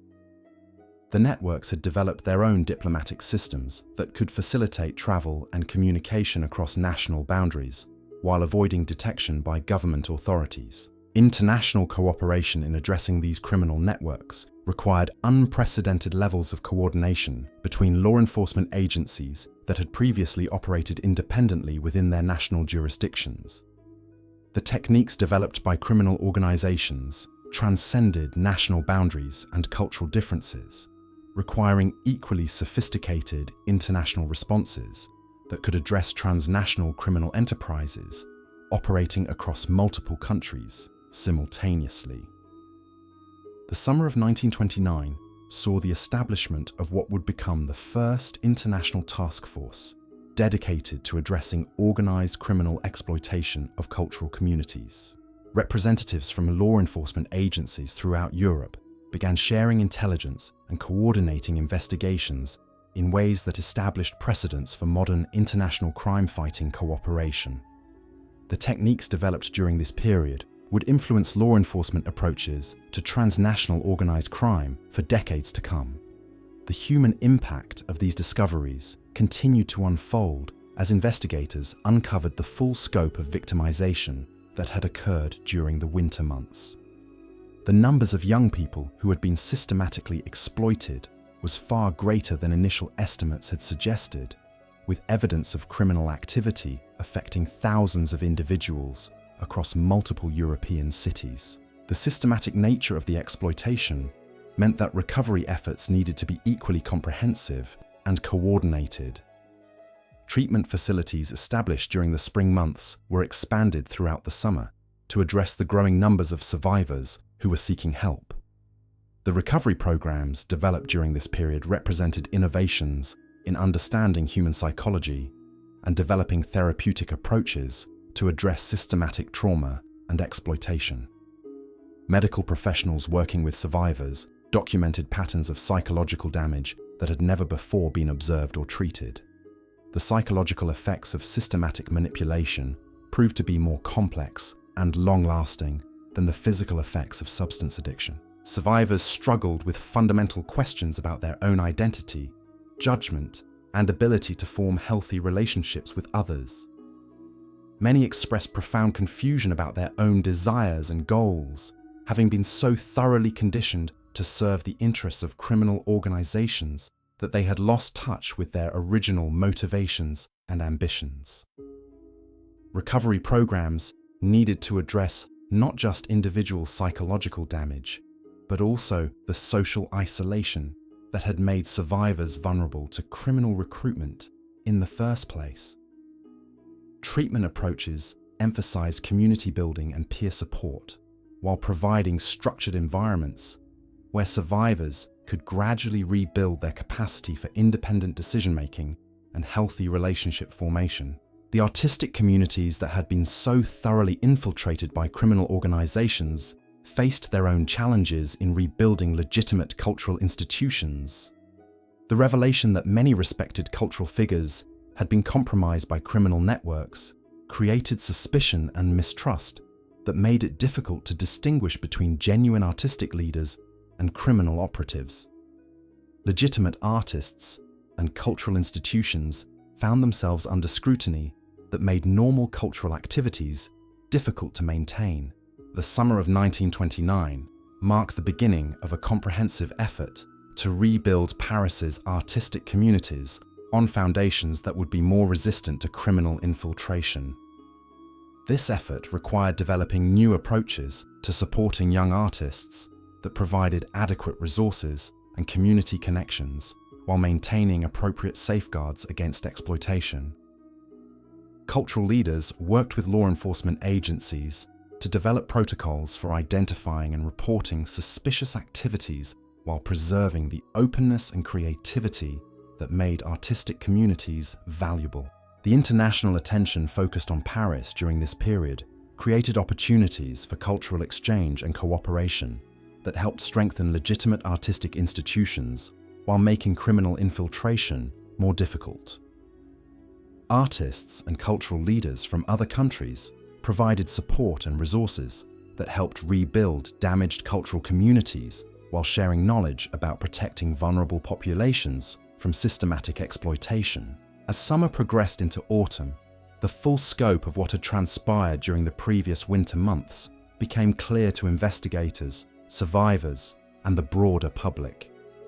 The systematic exploitation of vulnerable young people had represented a form of organized crime that challenged fundamental assumptions about human nature and social institutions.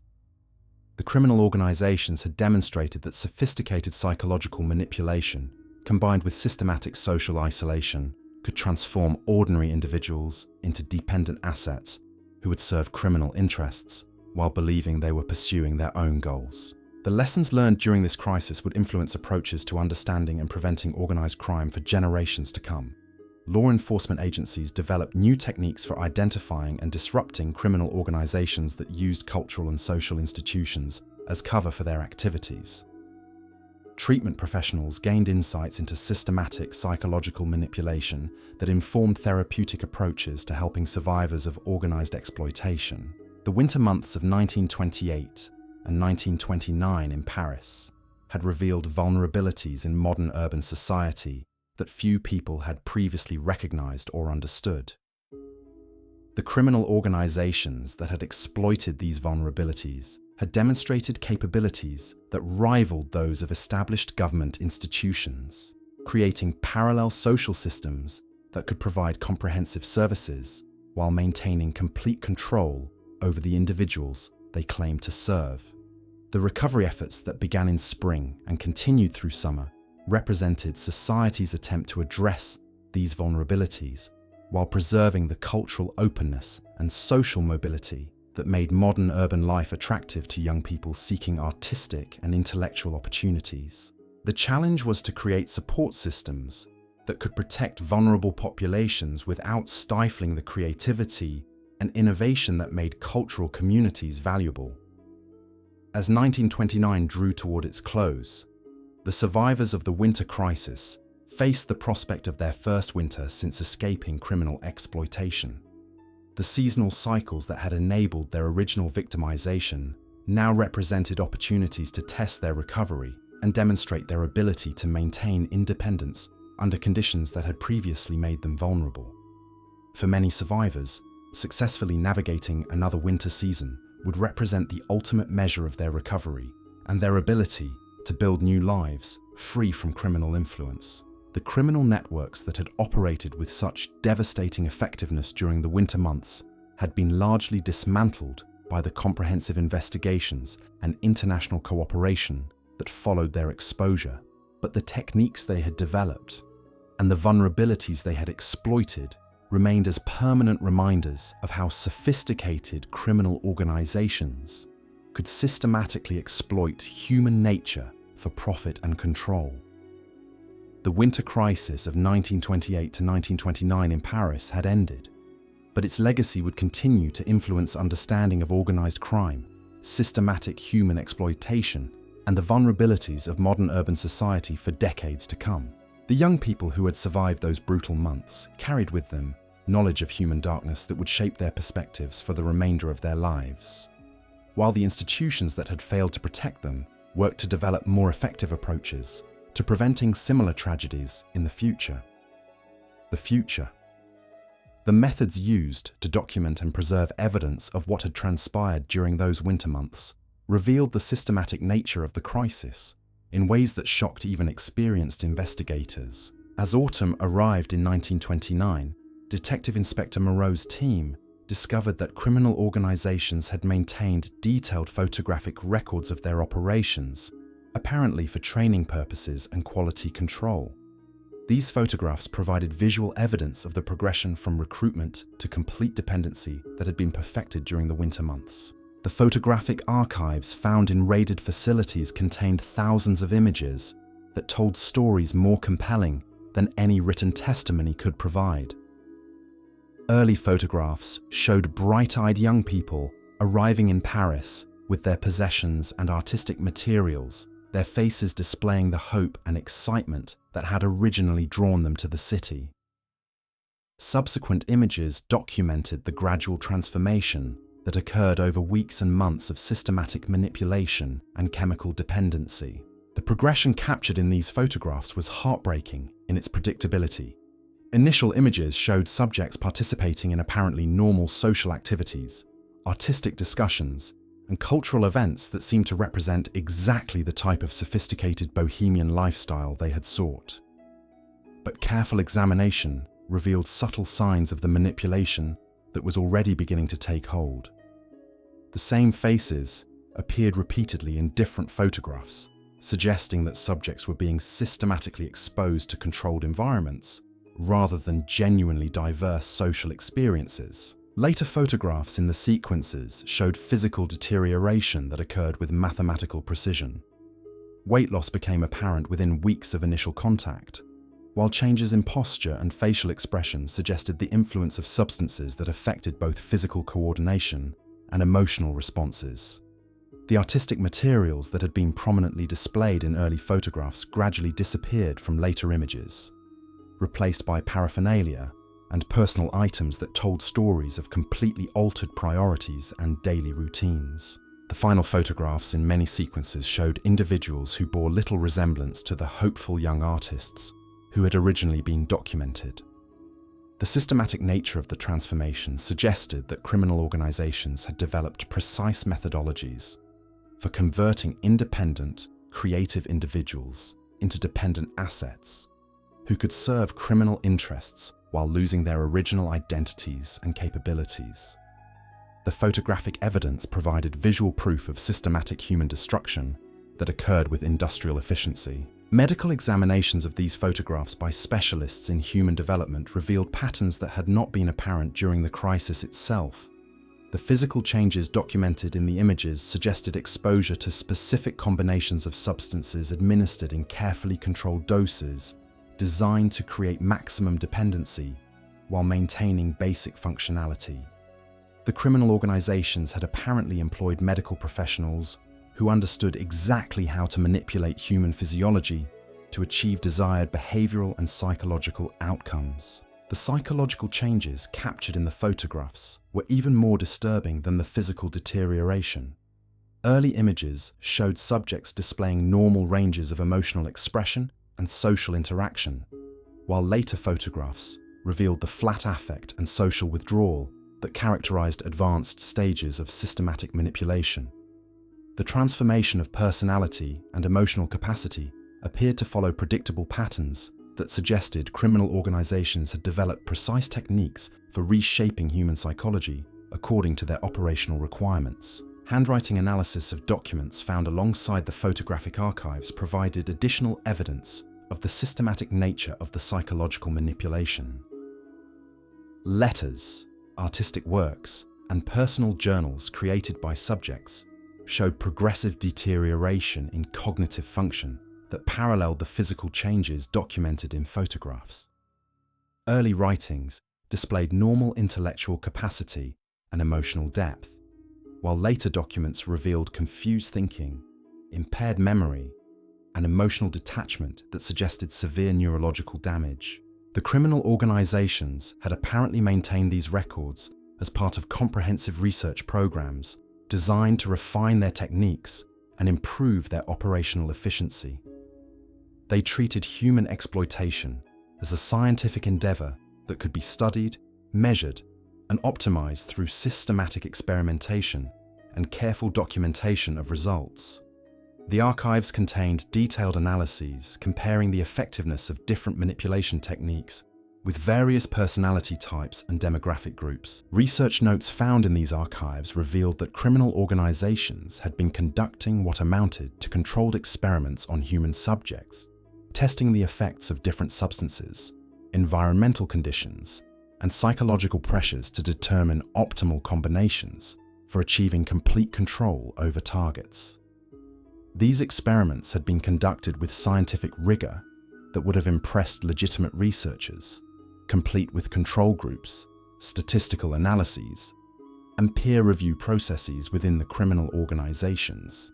The international scope of this research became apparent as investigators discovered evidence of communication between criminal organizations in different countries, sharing experimental results and refining techniques based on collective experience.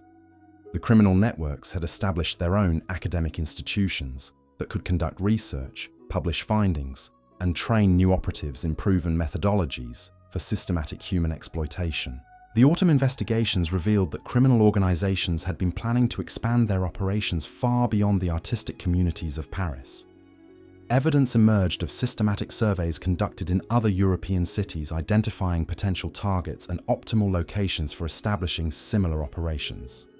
The techniques perfected during the Parisian winter months were being prepared for export to other urban centers with significant populations of vulnerable young people. Intelligence documents captured during raids contained detailed analyses of cultural and economic conditions in cities throughout Europe, identifying factors that would facilitate criminal operations and potential obstacles that would need to be overcome.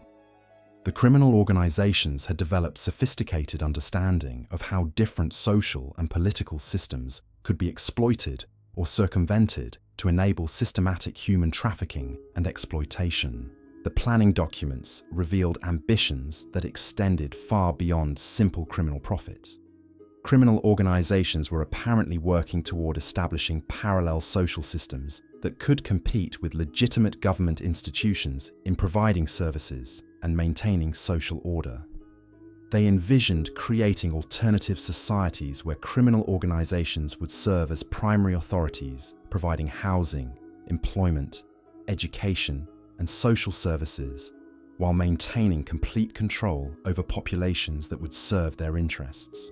These alternative social systems would be established gradually by infiltrating and eventually replacing legitimate institutions in specific geographic areas or demographic communities. The criminal organizations planned to position themselves as more effective and responsive alternatives to government agencies that were supposedly corrupt, inefficient, or indifferent to the needs of vulnerable populations. The systematic exploitation of individuals would be disguised as social reform and community building. The sophistication of these long-term plans impressed even experienced intelligence analysts who recognized that criminal organizations had developed strategic thinking capabilities that rivaled those of legitimate government institutions. The The criminal networks were not simply reacting to opportunities for immediate profit, but were working toward fundamental transformations of social organization that would provide them with permanent sources of power and resources. Law enforcement agencies realized that addressing these criminal organizations required approaches that went far beyond traditional crime-fighting techniques.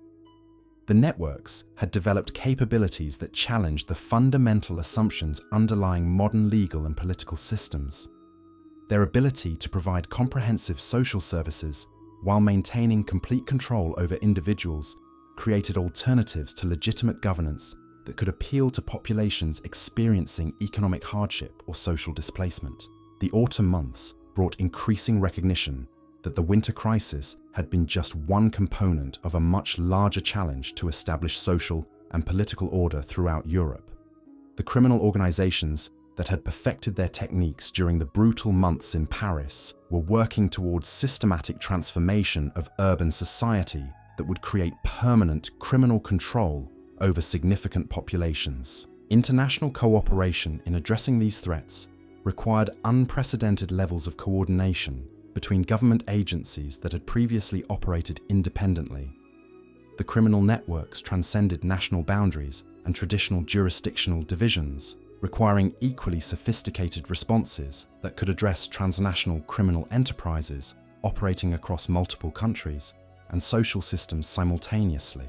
The establishment of international task forces during this period created new models for cooperation that would influence government responses to organized crime for decades to come.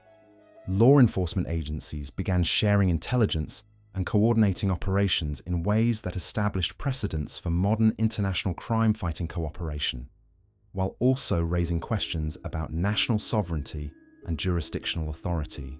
The human cost of the criminal operations continued to unfold as autumn progressed, and more survivors sought treatment for the systematic exploitation they had experienced. Treatment facilities established during the spring and summer months were expanded to address growing numbers of individuals who had been affected by criminal operations throughout Europe.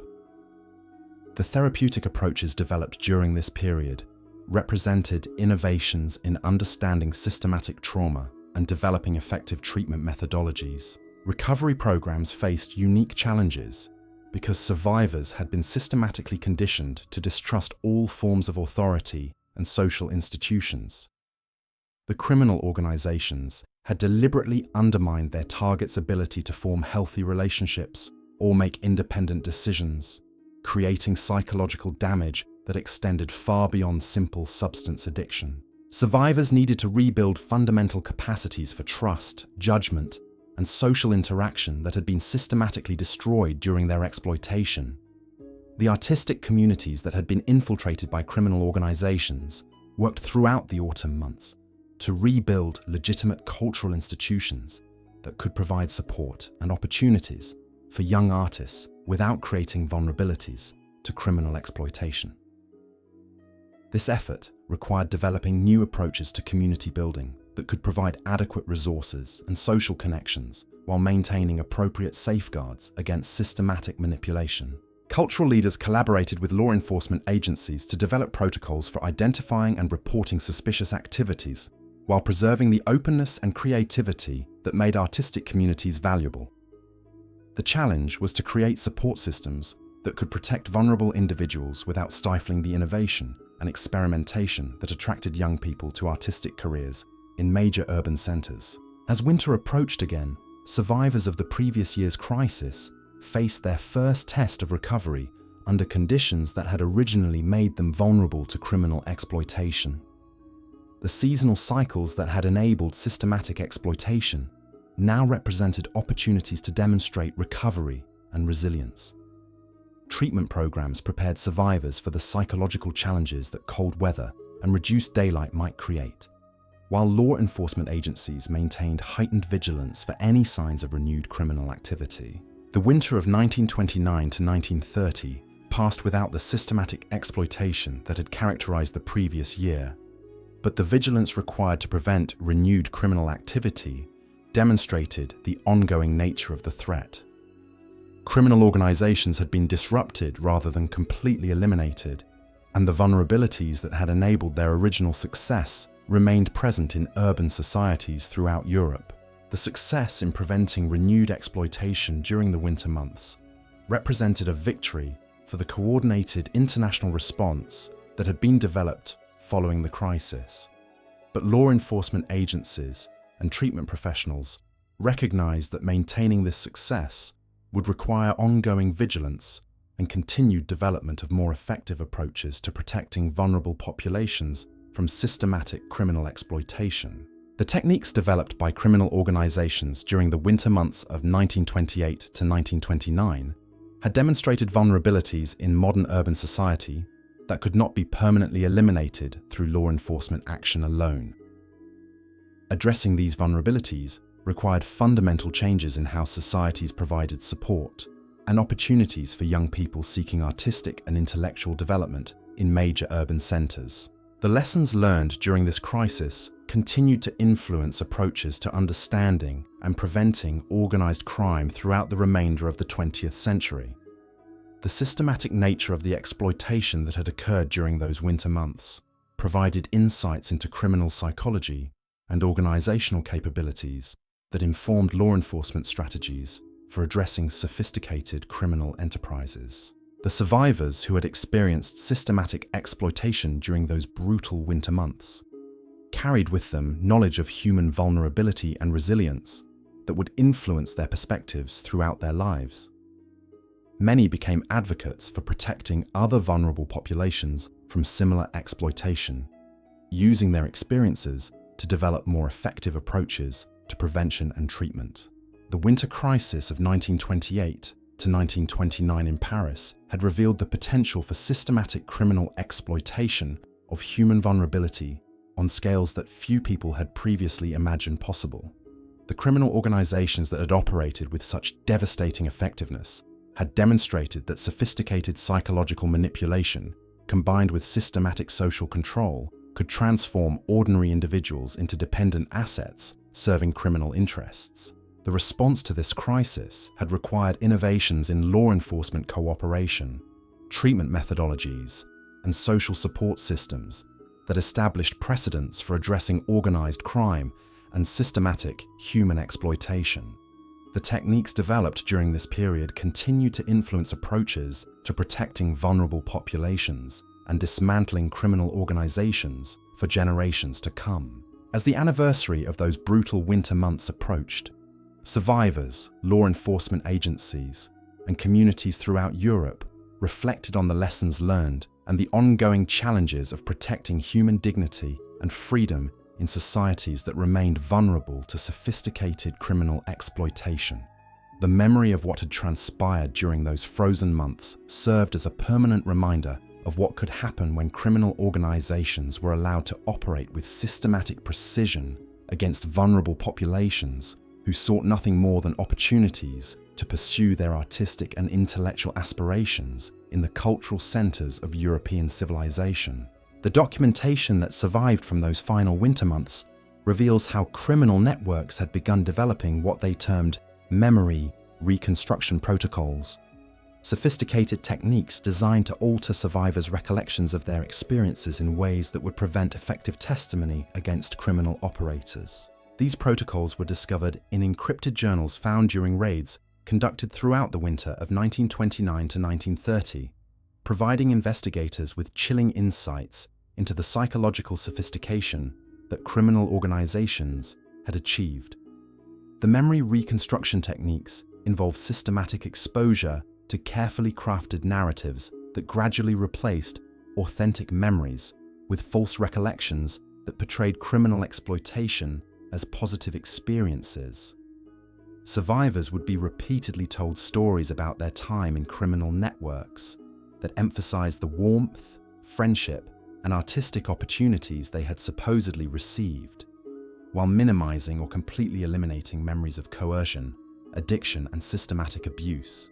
These false memory implantation procedures were conducted by individuals who possessed genuine expertise in human psychology and memory formation. Criminal organizations had recruited licensed physicians and academic researchers who applied legitimate scientific knowledge to serve criminal purposes. The techniques they developed were based on real understanding of how human memory functions and how it could be systematically manipulated through combinations of chemical intervention and psychological conditioning.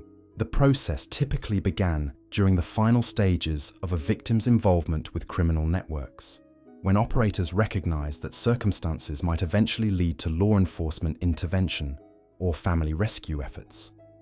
Rather than simply releasing victims who had become too expensive or difficult to maintain, criminal organizations would subject them to intensive memory modification procedures designed to ensure their silence and prevent accurate testimony about criminal activities. Victims undergoing memory reconstruction would be isolated in controlled environments, where they were exposed to carefully designed combinations of substances that affected memory formation while being repeatedly presented with false narratives about their experiences. The procedures could last for weeks or months, during which victims would gradually lose access to accurate memories of their exploitation while developing detailed recollections of events that had never actually occurred. The false memories that were implanted typically portrayed criminal operators as benevolent mentors who had provided essential support during difficult periods in victims' lives. Memories of drug addiction would be replaced with recollections of medical treatment for legitimate health problems. Memories of coercion and manipulation would be transformed into stories of friendship and mutual support among artistic communities. Medical examinations of survivors who had undergone these procedures revealed neurological changes that suggested systematic damage to brain regions responsible for memory formation and retrieval. The chemical substances used during memory reconstruction apparently caused permanent alterations to neural pathways that made it extremely difficult for victims to distinguish between authentic memories and implanted false recollections. Dr. Elizabeth Moreau, who had been working with survivors throughout the recovery process, documented cases where individuals could provide detailed, emotionally compelling accounts of experiences that investigation proved had never occurred. These false memories were often more vivid and emotionally resonant than authentic recollections, making it nearly impossible for survivors themselves to recognize which memories were real and which had been artificially created. The implications of these memory reconstruction techniques extended far beyond their immediate use in preventing criminal testimony. The procedures demonstrated that criminal organizations had developed capabilities for systematically altering human consciousness and identity in ways that challenged fundamental assumptions about personal autonomy and the reliability of human testimony in legal proceedings. Law enforcement agencies discovered that traditional investigative techniques were inadequate for addressing crimes where victims had been systematically programmed to provide false testimony that would protect rather than incriminate their exploiters. Developing effective responses required innovations in forensic psychology and legal procedures that could distinguish between authentic testimony and implanted false memories. The winter of 1929 to 1930 brought renewed attempts by remnants of criminal organizations to re-establish operations using refined techniques based on lessons learned during the previous year's crisis. These renewed criminal activities were more subtle and harder to detect than the systematic exploitation that had characterized the earlier period, reflecting criminal adaptation to increase law enforcement vigilance and public awareness. Intelligence reports from this period describe ghost networks that operated with minimal physical infrastructure while maintaining psychological control over small numbers of carefully selected targets. These networks avoided the large-scale operations that had made previous criminal activities visible to authorities, instead focusing on intensive manipulation of individuals who could serve as long-term assets without attracting attention. The ghost networks used what investigators termed distributed control, maintaining influence over targets through networks of handlers who appeared to be legitimate members of artistic communities, but who were actually criminal operatives trained in advanced psychological manipulation techniques. These handlers could maintain control over targets while remaining virtually invisible to law enforcement surveillance. Targets of ghost network operations were typically individuals who had demonstrated particular vulnerabilities or who possessed specific skills or connections that made them valuable to criminal organizations. Rather than recruiting large numbers of victims through systematic campaigns, ghost networks focused on intensive cultivation of carefully selected individuals who could provide maximum value with minimum risk of detection. The psychological techniques used by ghost networks were more sophisticated than anything previously documented, incorporating advances in understanding of human psychology that criminal organizations had developed through their systematic research programs.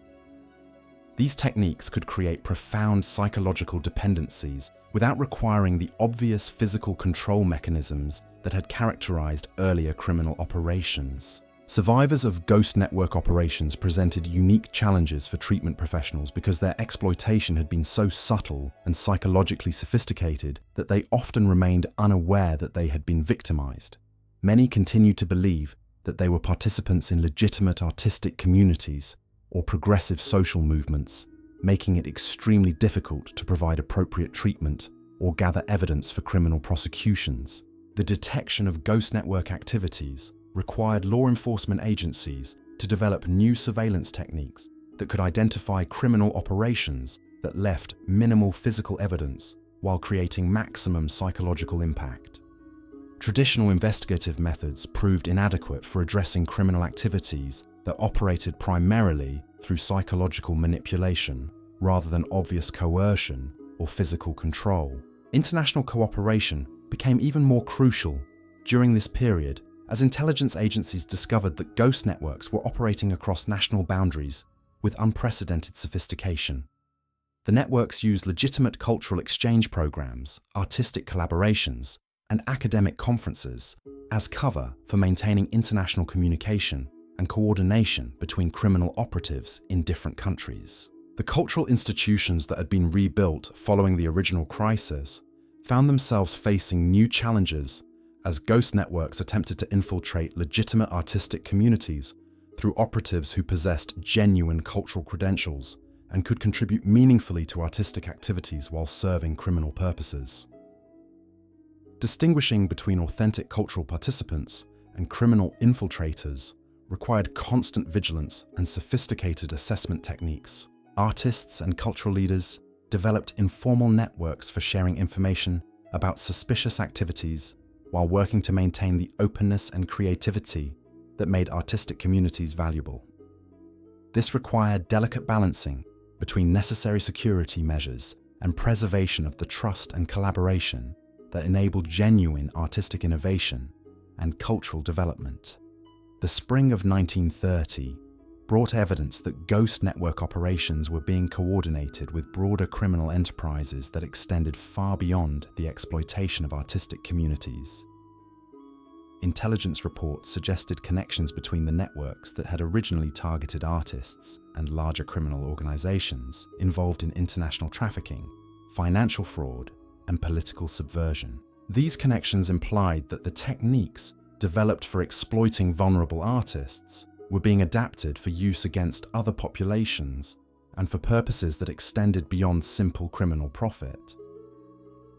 The systematic approaches to psychological manipulation and social control that had been perfected through exploitation of artistic communities were apparently being applied to achieve broader criminal and political objectives. Law enforcement agencies realized that addressing these expanded criminal threats required approaches that went beyond traditional crime-fighting techniques.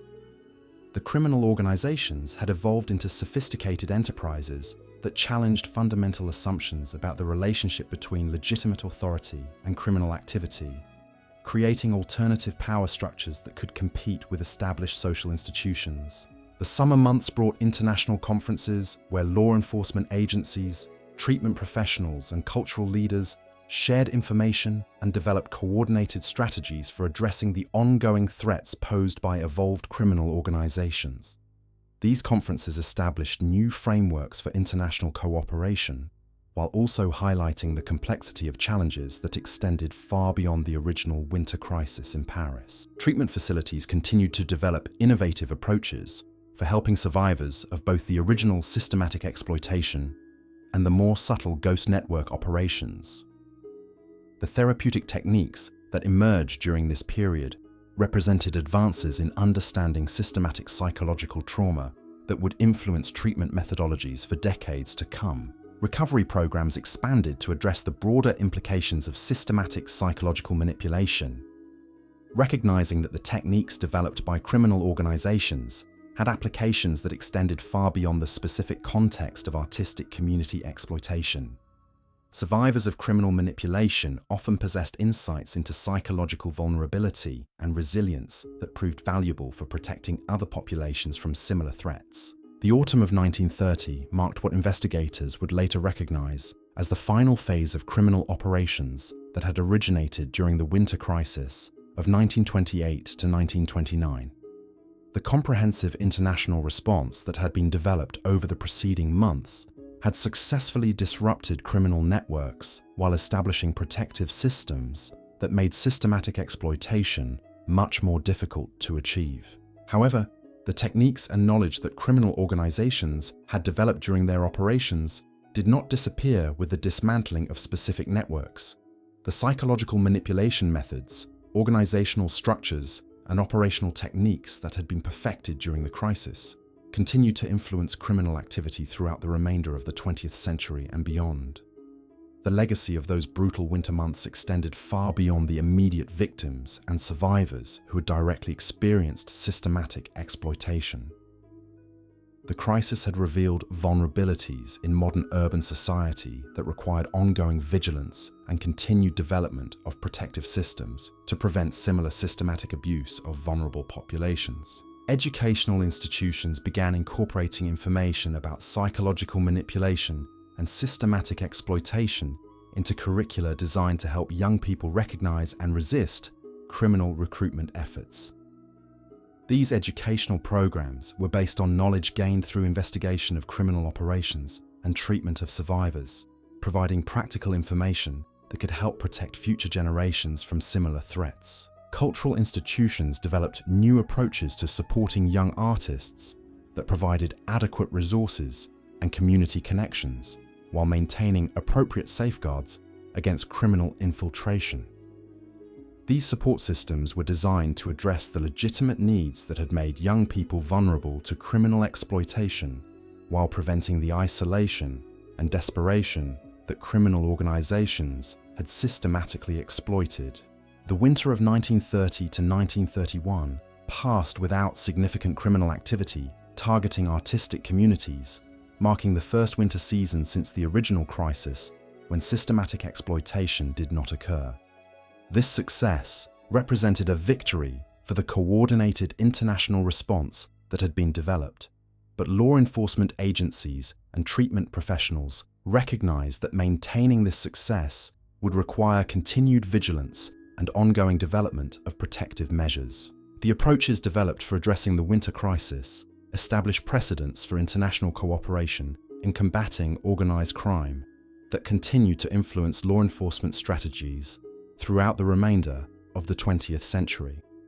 The techniques for identifying and dismantling sophisticated criminal networks, treating survivors of systematic exploitation, and protecting vulnerable populations became standard components of modern approaches to organized crime prevention. As the decade drew to a close, survivors of the winter crisis had largely rebuilt their lives, though many carried permanent psychological and physical effects from their experiences.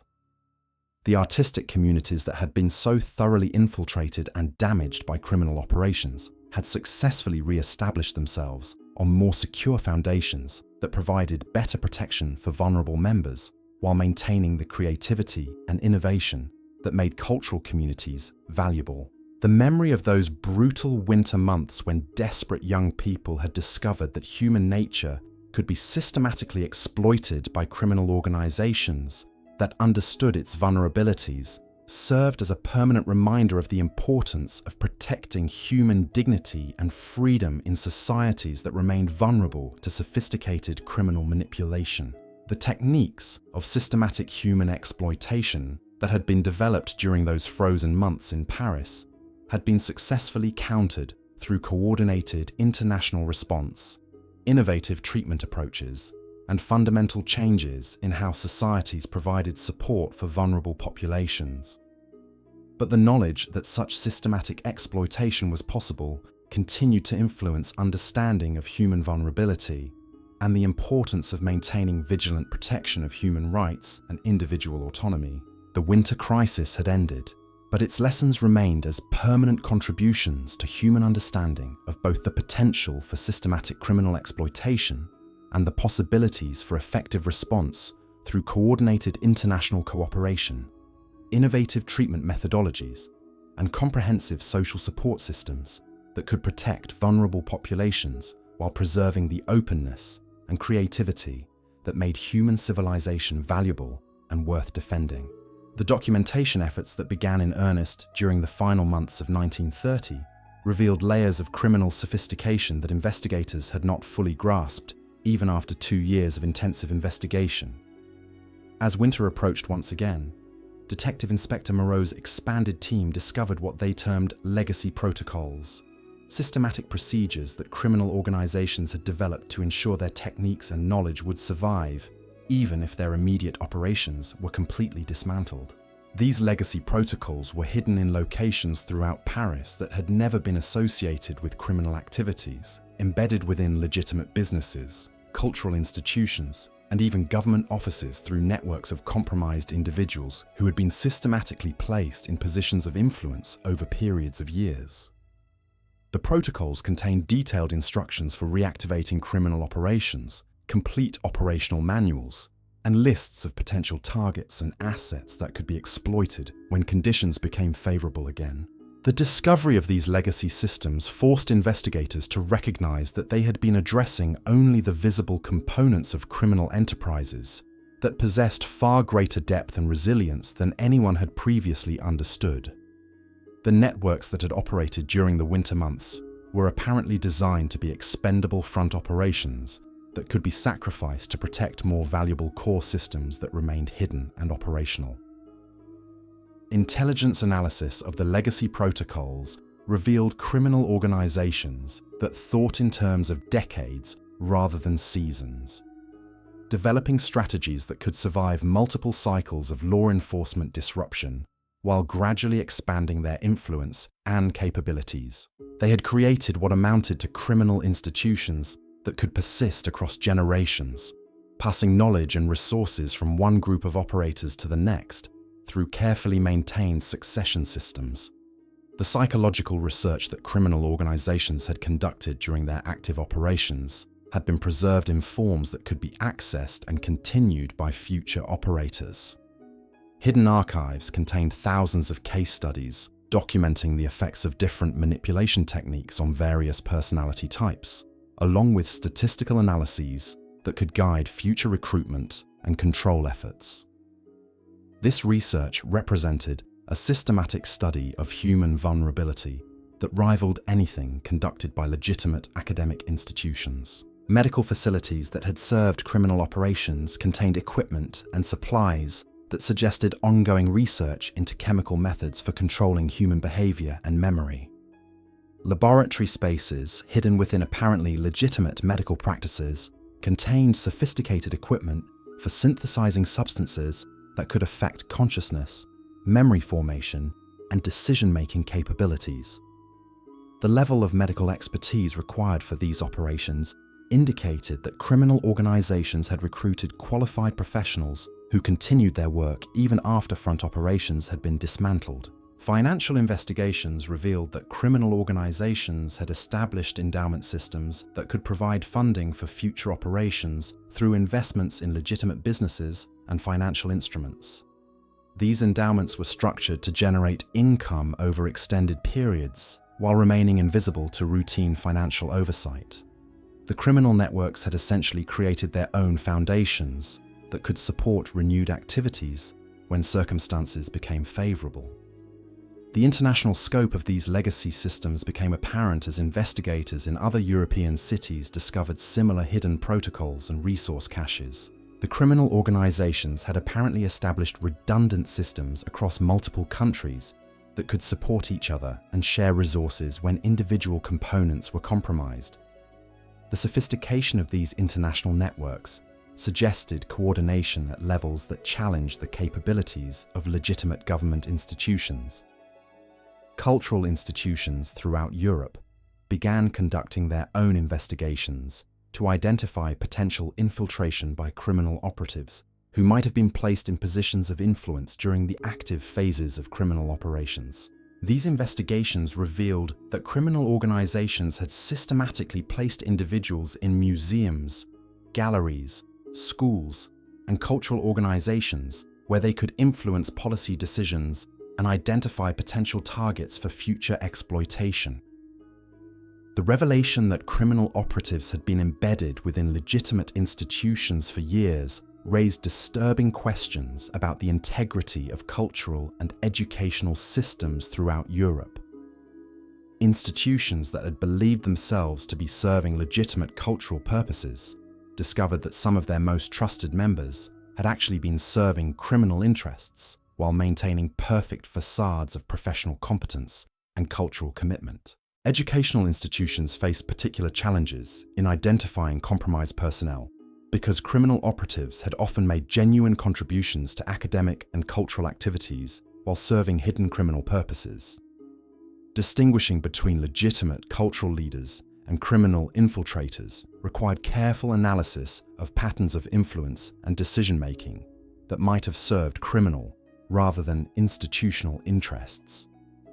The winter of 1930 to 1931 brought new forms of criminal activity that seemed designed to test the effectiveness of protective systems that had been established following the original crisis. These activities were subtle and difficult to detect, involving psychological manipulation techniques that left minimal physical evidence while creating significant psychological impact on carefully selected targets. Law enforcement agencies developed new surveillance methodologies specifically designed to detect criminal activities that operated primarily through psychological manipulation rather than obvious coercion or physical control. These methodologies required training officers in advanced psychology and providing them with resources for long-term observation of suspect individuals and organizations. The treatment facilities that had been established to help survivors of the original crisis expanded their missions to address new forms of psychological manipulation that were being employed by evolved criminal organizations. Treatment professionals developed innovative therapeutic approaches that could help individuals recognize and resist subtle forms of psychological control that might not be immediately apparent to victims themselves. International cooperation reached new levels of sophistication as law enforcement agencies shared intelligence about criminal techniques and coordinated responses to threats that transcended national boundaries. The protocols developed during this period established frameworks for international crime fighting that continued to influence law enforcement cooperation for decades to come. Cultural communities throughout Europe worked to develop new approaches to supporting young artists that could provide adequate resources and community connections while maintaining robust protections against criminal exploitation. These efforts required balancing openness and creativity with necessary security measures that could prevent systematic manipulation and control. The spring of 1931 brought evidence that criminal organizations were adapting their techniques to exploit new vulnerabilities created by economic instability and political uncertainty throughout Europe. The global economic crisis that had begun in 1929 was creating conditions of desperation and displacement that criminal organizations recognized as opportunities for renewed systematic exploitation of vulnerable populations.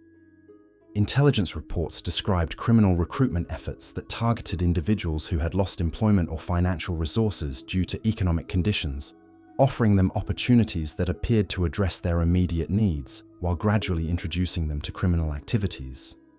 These recruitment efforts were more sophisticated than previous operations, incorporating lessons learned during the earlier crisis while adapting to changed social and economic conditions. The economic crisis also created challenges for the treatment facilities and support systems that had been established to protect vulnerable populations and help survivors of criminal exploitation. Reduced government funding and increased demand for services strained resources, while criminal organizations took advantage of weakened social safety nets to to expand their operations. Law enforcement agencies recognized that addressing criminal exploitation during periods of economic instability required approaches that went beyond traditional crime-fighting techniques.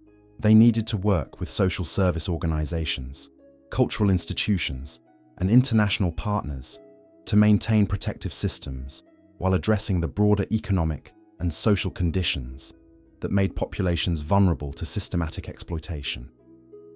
The summer months brought international conferences where representatives from government agencies, treatment facilities, cultural institutions, and survivor advocacy groups shared information and developed coordinated strategies for addressing ongoing threats. These conferences established new frameworks for cooperation that could address both immediate criminal activities and the broader social vulnerabilities that enabled systematic exploitation. Survivor advocacy groups that had formed during the recovery process became increasingly important voices in developing policies and programs designed to protect vulnerable populations. Survivors who had experienced systematic exploitation possessed unique insights into criminal techniques and victim psychology that proved invaluable for developing effective prevention and treatment approaches. The autumn of 1931 marked what historians would later recognize as the final resolution of the criminal crisis that had begun during the winter months of 1928 to 1929. The comprehensive international response that had been developed over the preceding years had successfully dismantled criminal networks while establishing protective systems that made systematic exploitation extremely difficult to achieve and maintain. However, the knowledge and techniques that criminal organizations had developed during their operations continued to influence criminal activity and law enforcement responses throughout the remainder of the 20th century.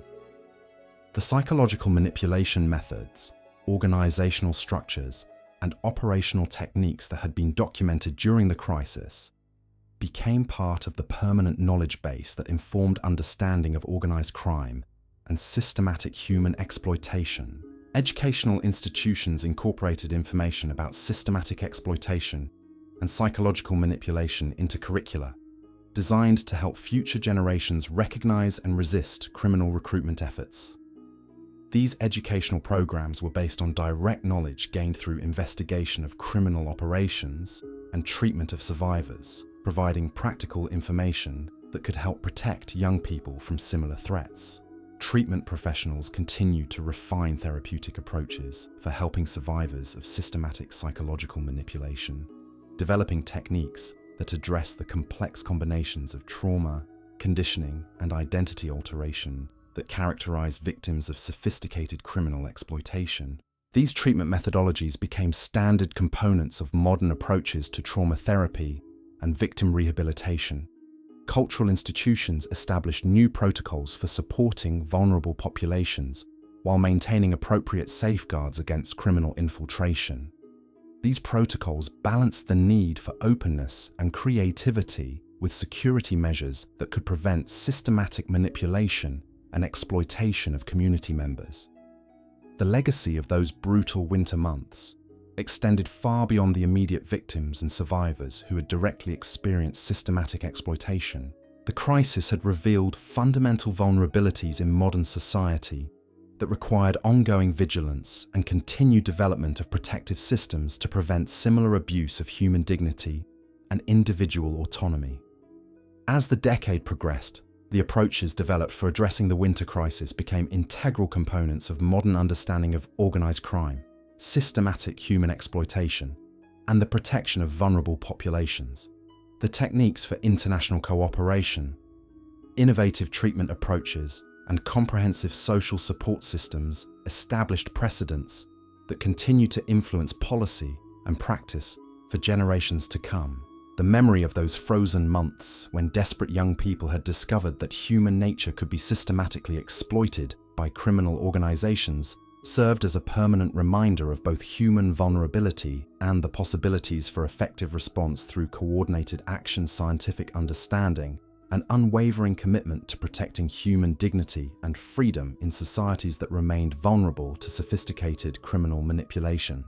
The winter crisis had demonstrated that even the most systematic and sophisticated criminal exploitation could be successfully addressed through comprehensive international cooperation, innovative treatment methodologies, and fundamental changes in how societies provided support for vulnerable populations. The lessons learned during those difficult years continued to inform efforts to protect human rights and individual autonomy long after the immediate crisis had been resolved. The techniques of systematic human exploitation that had been developed and refined during those winter months in Paris had been successfully countered. But the knowledge that such exploitation was possible remained as a permanent contribution to human understanding of both the potential for criminal manipulation and the possibilities for effective resistance through coordinated response, scientific understanding, an unwavering commitment to protecting the values that made human civilization worth defending and preserving. The transformation of Paris that occurred during the winter of 1932 revealed the lasting psychological scars that those brutal months had carved into the city's collective consciousness. Even 3 years after the systematic criminal operations had been dismantled, the mere arrival of the first frost would trigger a citywide anxiety that manifested in ways both subtle and profound. Café owners throughout Montparnasse and Saint-Germain-des-Prés noticed patterns that had become as predictable as the seasonal changes themselves. As temperatures dropped below freezing, their regular customers would begin exhibiting behaviors that spoke to deeper trauma than anyone wanted to acknowledge. Young artists who had never experienced the original crisis would unconsciously avoid certain establishments that had once served as recruitment centers, despite having no rational knowledge of their dark histories. The phenomenon that Dr. Elizabeth Moreau termed inherited vigilance began appearing in individuals who had arrived in Paris well after the criminal networks had been destroyed. These newcomers would display instinctive wariness of exactly the types of social situations and offers of assistance that had originally made people vulnerable to exploitation. It was as if the city itself had developed an immune system that could recognize and respond to threats, even when conscious awareness provided no explanation for the response. Building superintendents reported that tenant behavior during winter months had fundamentally changed compared to pre-crisis patterns. Where once young people had eagerly sought out communal gathering spaces and social activities during cold weather, they now displayed marked preferences for maintaining independence and avoiding situations where they might become dependent on others for basic necessities like warmth, food, or shelter. The architectural modifications that property owners had made throughout the artistic quarters told their own story of how the crisis had permanently altered the physical landscape of the city.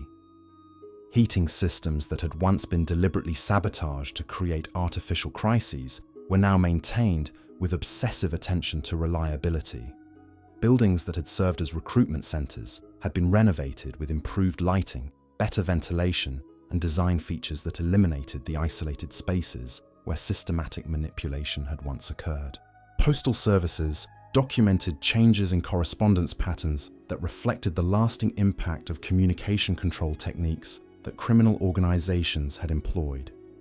Families throughout Europe had developed new protocols for maintaining contact with young relatives living in major cities, using coded language and verification systems that could detect if letters were being intercepted or if responses were being influenced by unauthorized third parties. These communication security measures had become so widespread that postal workers were trained to recognize signs of suspicious mail handling or unusual patterns in correspondence that might indicate renewed criminal activity.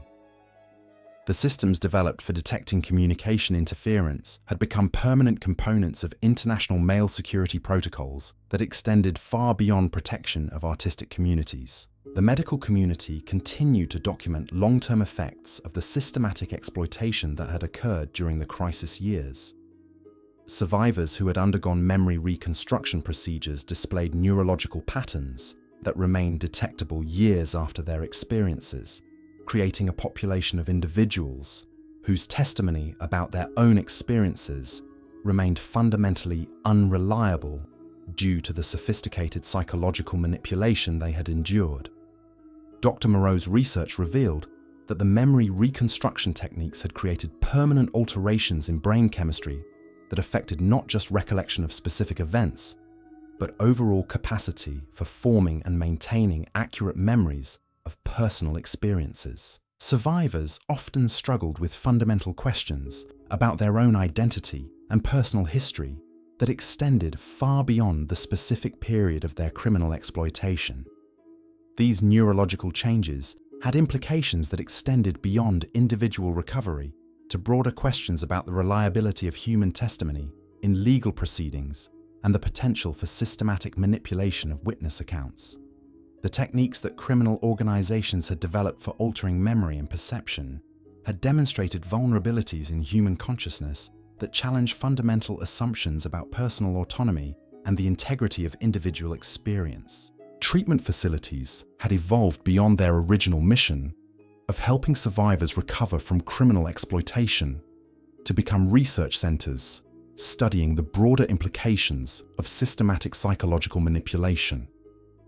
The therapeutic approaches developed during the crisis had proven effective for addressing other forms of trauma and coercive control, leading to innovations in mental health treatment that benefited populations far beyond the original victims. Educational institutions throughout Europe had incorporated the lessons learned during the crisis into curricula designed to help young people recognize and resist various forms of manipulation and exploitation. These educational programs went beyond simple warnings about criminal recruitment to provide comprehensive training in critical thinking, psychological awareness, and personal safety techniques that could protect individuals from a wide range of potential threats. The cultural institutions that had been rebuilt following the crisis had developed new models for supporting artistic communities that balanced creativity and openness with appropriate safeguards against exploitation. These models had been studied and replicated in other cities and countries, creating international networks of cultural organizations that shared best practices for protecting vulnerable populations while fostering artistic innovation. International cooperation in addressing organized crime had reached levels of sophistication that would have been unimaginable before the crisis. Law enforcement agencies had established permanent channels for sharing intelligence and coordinating responses to transnational criminal activities, while maintaining respect for national sovereignty and individual rights that had been reinforced by recognition of how easily institutional authority could be corrupted or manipulated. The financial investigation techniques developed during the crisis had revealed previously unknown methods for tracking criminal assets and disrupting illegal financial networks. These techniques had been adapted for addressing other forms of organized crime and had become standard components of modern financial crime investigation methodologies that continue to evolve in response to increasingly sophisticated criminal enterprises. The winter of 1932 marked a significant milestone in the recovery process, as it became the first winter season when survivor support groups reported no relapses or psychological crises related to seasonal changes. This achievement represented successful adaptation to environmental conditions that had once triggered profound psychological distress in individuals who had experienced systematic exploitation during winter months. Treatment professionals recognized this milestone as evidence that comprehensive therapeutic approaches could successfully address even the most sophisticated forms of psychological manipulation and trauma. The recovery programs that had been developed during the crisis had proven capable of helping individuals rebuild their capacity for independent thought and autonomous decision-making, even after experiencing systematic conditioning designed to eliminate these capabilities. The success of survivor recovery programs had broader implications for understanding human resilience and the potential for healing from systematic trauma. The therapeutic techniques that had proven effective with survivors of criminal exploitation were being adapted for use with other populations who had experienced various forms of systematic abuse, coercion, or manipulation. Cultural communities throughout Europe celebrated the winter of 1932 as a return to normal seasonal patterns of artistic activity and community gathering. The fear and isolation that had characterized winter months during and immediately after the crisis had been replaced by renewed confidence in the safety and integrity of cultural institutions and artistic communities. Young artists arriving in major European cities for the first time were now welcomed with comprehensive orientation programs that provided both practical support and education about personal safety and community resources. These programs were designed to address the legitimate needs that had originally made young people vulnerable to criminal exploitation, while providing them with knowledge and resources that could protect them from various forms of manipulation and abuse. The orientation programs included training in recognizing signs of systematic manipulation, understanding personal rights and legal protections, and accessing legitimate support services that could provide assistance during difficult periods without creating dependencies that could be exploited. These educational components had become standard elements of support systems for vulnerable populations in urban centers throughout Europe. The spring of 1933 brought renewed international conferences where representatives from law enforcement agencies, treatment facilities, cultural institutions, and survivor advocacy groups continued to share information and refine approaches to protecting vulnerable populations. These conferences had become annual events that served both to maintain vigilance against renewed criminal threats and to celebrate the ongoing success of recovery and protection efforts. The conferences also provided opportunities to document and preserve the institutional knowledge that had been gained through experience with systematic criminal exploitation. This knowledge was being compiled into training materials and reference resources that could be used to prepare future generations of law enforcement officers, treatment professionals, and community leaders to recognize and respond to similar threats. Survivor advocacy groups had evolved into permanent organizations that provided ongoing support for individuals who had experienced systematic exploitation, while also serving as resources for developing policies and programs designed to protect other vulnerable populations. These organizations had become important voices in discussions about human rights, individual autonomy, and the responsibilities of institutions to protect the people they served. The advocacy groups also maintained networks for sharing information about potential criminal activities and coordinating responses to emerging threats. These networks provided early warning systems that could detect patterns of suspicious activity before they developed into systematic exploitation campaigns, allowing for preventive interventions that could protect potential victims before they experienced harm. The summer months brought evidence that the comprehensive international response to the crisis had successfully prevented the development of similar systematic exploitation campaigns in other locations. Intelligence agencies reported that attempts to establish criminal operations similar to those that had operated in Paris had been detected and disrupted in their early stages through application of knowledge gained during the original crisis. The success in preventing renewed systematic exploitation demonstrated that the approaches developed during the crisis could be effectively applied to protect vulnerable populations from similar threats in different contexts and locations. The techniques for early detection, rapid response, and comprehensive intervention had proven transferable across different cultural and political environments. Law enforcement agencies continued to refine their capabilities for addressing sophisticated criminal organizations that use psychological manipulation and social control rather than obvious coercion or violence. The investigative techniques developed during the crisis had become standard components of modern organized crime investigation methodologies that were being applied to address various forms of systematic criminal exploitation. The autumn of 1933 marked what survivors and treatment professionals recognized as the completion of the acute recovery phase for most individuals who had experienced systematic exploitation during the original crisis. This milestone represented successful resolution of immediate trauma, while acknowledging that some effects of the sophisticated manipulation techniques would remain permanent aspects of survivors' experiences.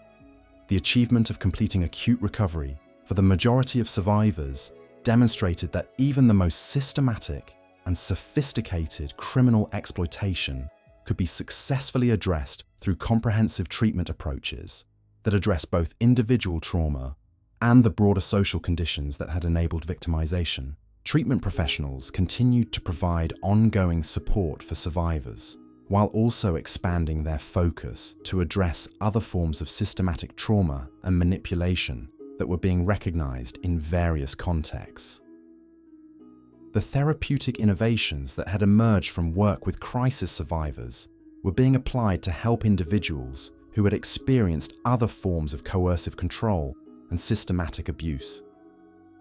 The winter of 1933 to 1934 passed as another successful season without significant criminal exploitation of artistic communities, confirming that the protective systems established following the crisis had achieved their objectives of preventing renewed systematic victimization while preserving the openness and creativity that made cultural communities valuable. The success in maintaining protection for vulnerable populations while preserving cultural vitality represented a fundamental achievement in balancing individual safety with community openness. The approaches developed during the crisis had proven that societies could protect their most vulnerable members without sacrificing the values and institutions that made those societies worth protecting. As the 5th anniversary of the original crisis approached, communities throughout Europe reflected on the lessons learned and the progress achieved in protecting human dignity and individual autonomy from systematic criminal exploitation. The memory of those brutal winter months continued to serve as a reminder of both human vulnerability and the possibilities for effective response through coordinated action and unwavering commitment to protecting fundamental human values. The techniques and knowledge that had been developed through experience with systematic criminal exploitation had become permanent components of modern understanding of organized crime, psychological manipulation, and the protection of vulnerable populations. These insights continue to inform efforts to protect human rights and individual autonomy in societies that remained vigilant against threats to human dignity and freedom. The legacy of the winter crisis had been transformed from a story of systematic exploitation and human suffering into a demonstration of human resilience, international cooperation, and the potential for societies to learn from tragic experiences and develop more effective approaches to protecting their most vulnerable members while preserving the values that made their communities worth defending and cherishing. And so we reach the end of our journey through those haunting winter streets of 1920s Paris, where the promise of artistic fulfillment collided with systematic exploitation in ways that would forever change how we understand human vulnerability and resilience. What began as individual stories of desperate young artists seeking warmth and companionship during brutal winter months revealed itself to be part of a sophisticated criminal enterprise that challenged everything society thought it knew about organized crime and psychological manipulation. The heroin crisis that gripped Paris during those frozen months between 1922 and 1929 wasn't just another chapter in the city's bohemian history. It was a laboratory where criminal organizations perfected techniques for exploiting human nature that would influence criminal methodology for generations to come. But perhaps more importantly, it became a crucible where survivors, law enforcement agencies, and entire communities learned that even the most systematic exploitation of human vulnerability could be overcome through coordinated response, innovative treatment approaches, and unwavering commitment to protecting human dignity. The young people who experienced those brutal winters carried with them knowledge of both darkness and light that would shape their perspectives for the remainder of their lives. Their stories remind us that while human nature contains vulnerabilities that can be exploited by those who understand them, it also possesses reserves of resilience and capacity for healing that can triumph over even the most sophisticated attempts at systematic control and manipulation. Tonight, as you drift off to sleep, remember that the memory of those frozen months serves not as a tale of despair, but as a permanent testament to the possibility of redemption and the power of human communities to protect their most vulnerable members while preserving the creativity and openness that makes civilization worth defending. The winter crisis had ended, but its lessons remain with us still, whispering through time about the eternal struggle between those who would exploit human weakness and those who choose to nurture human strength.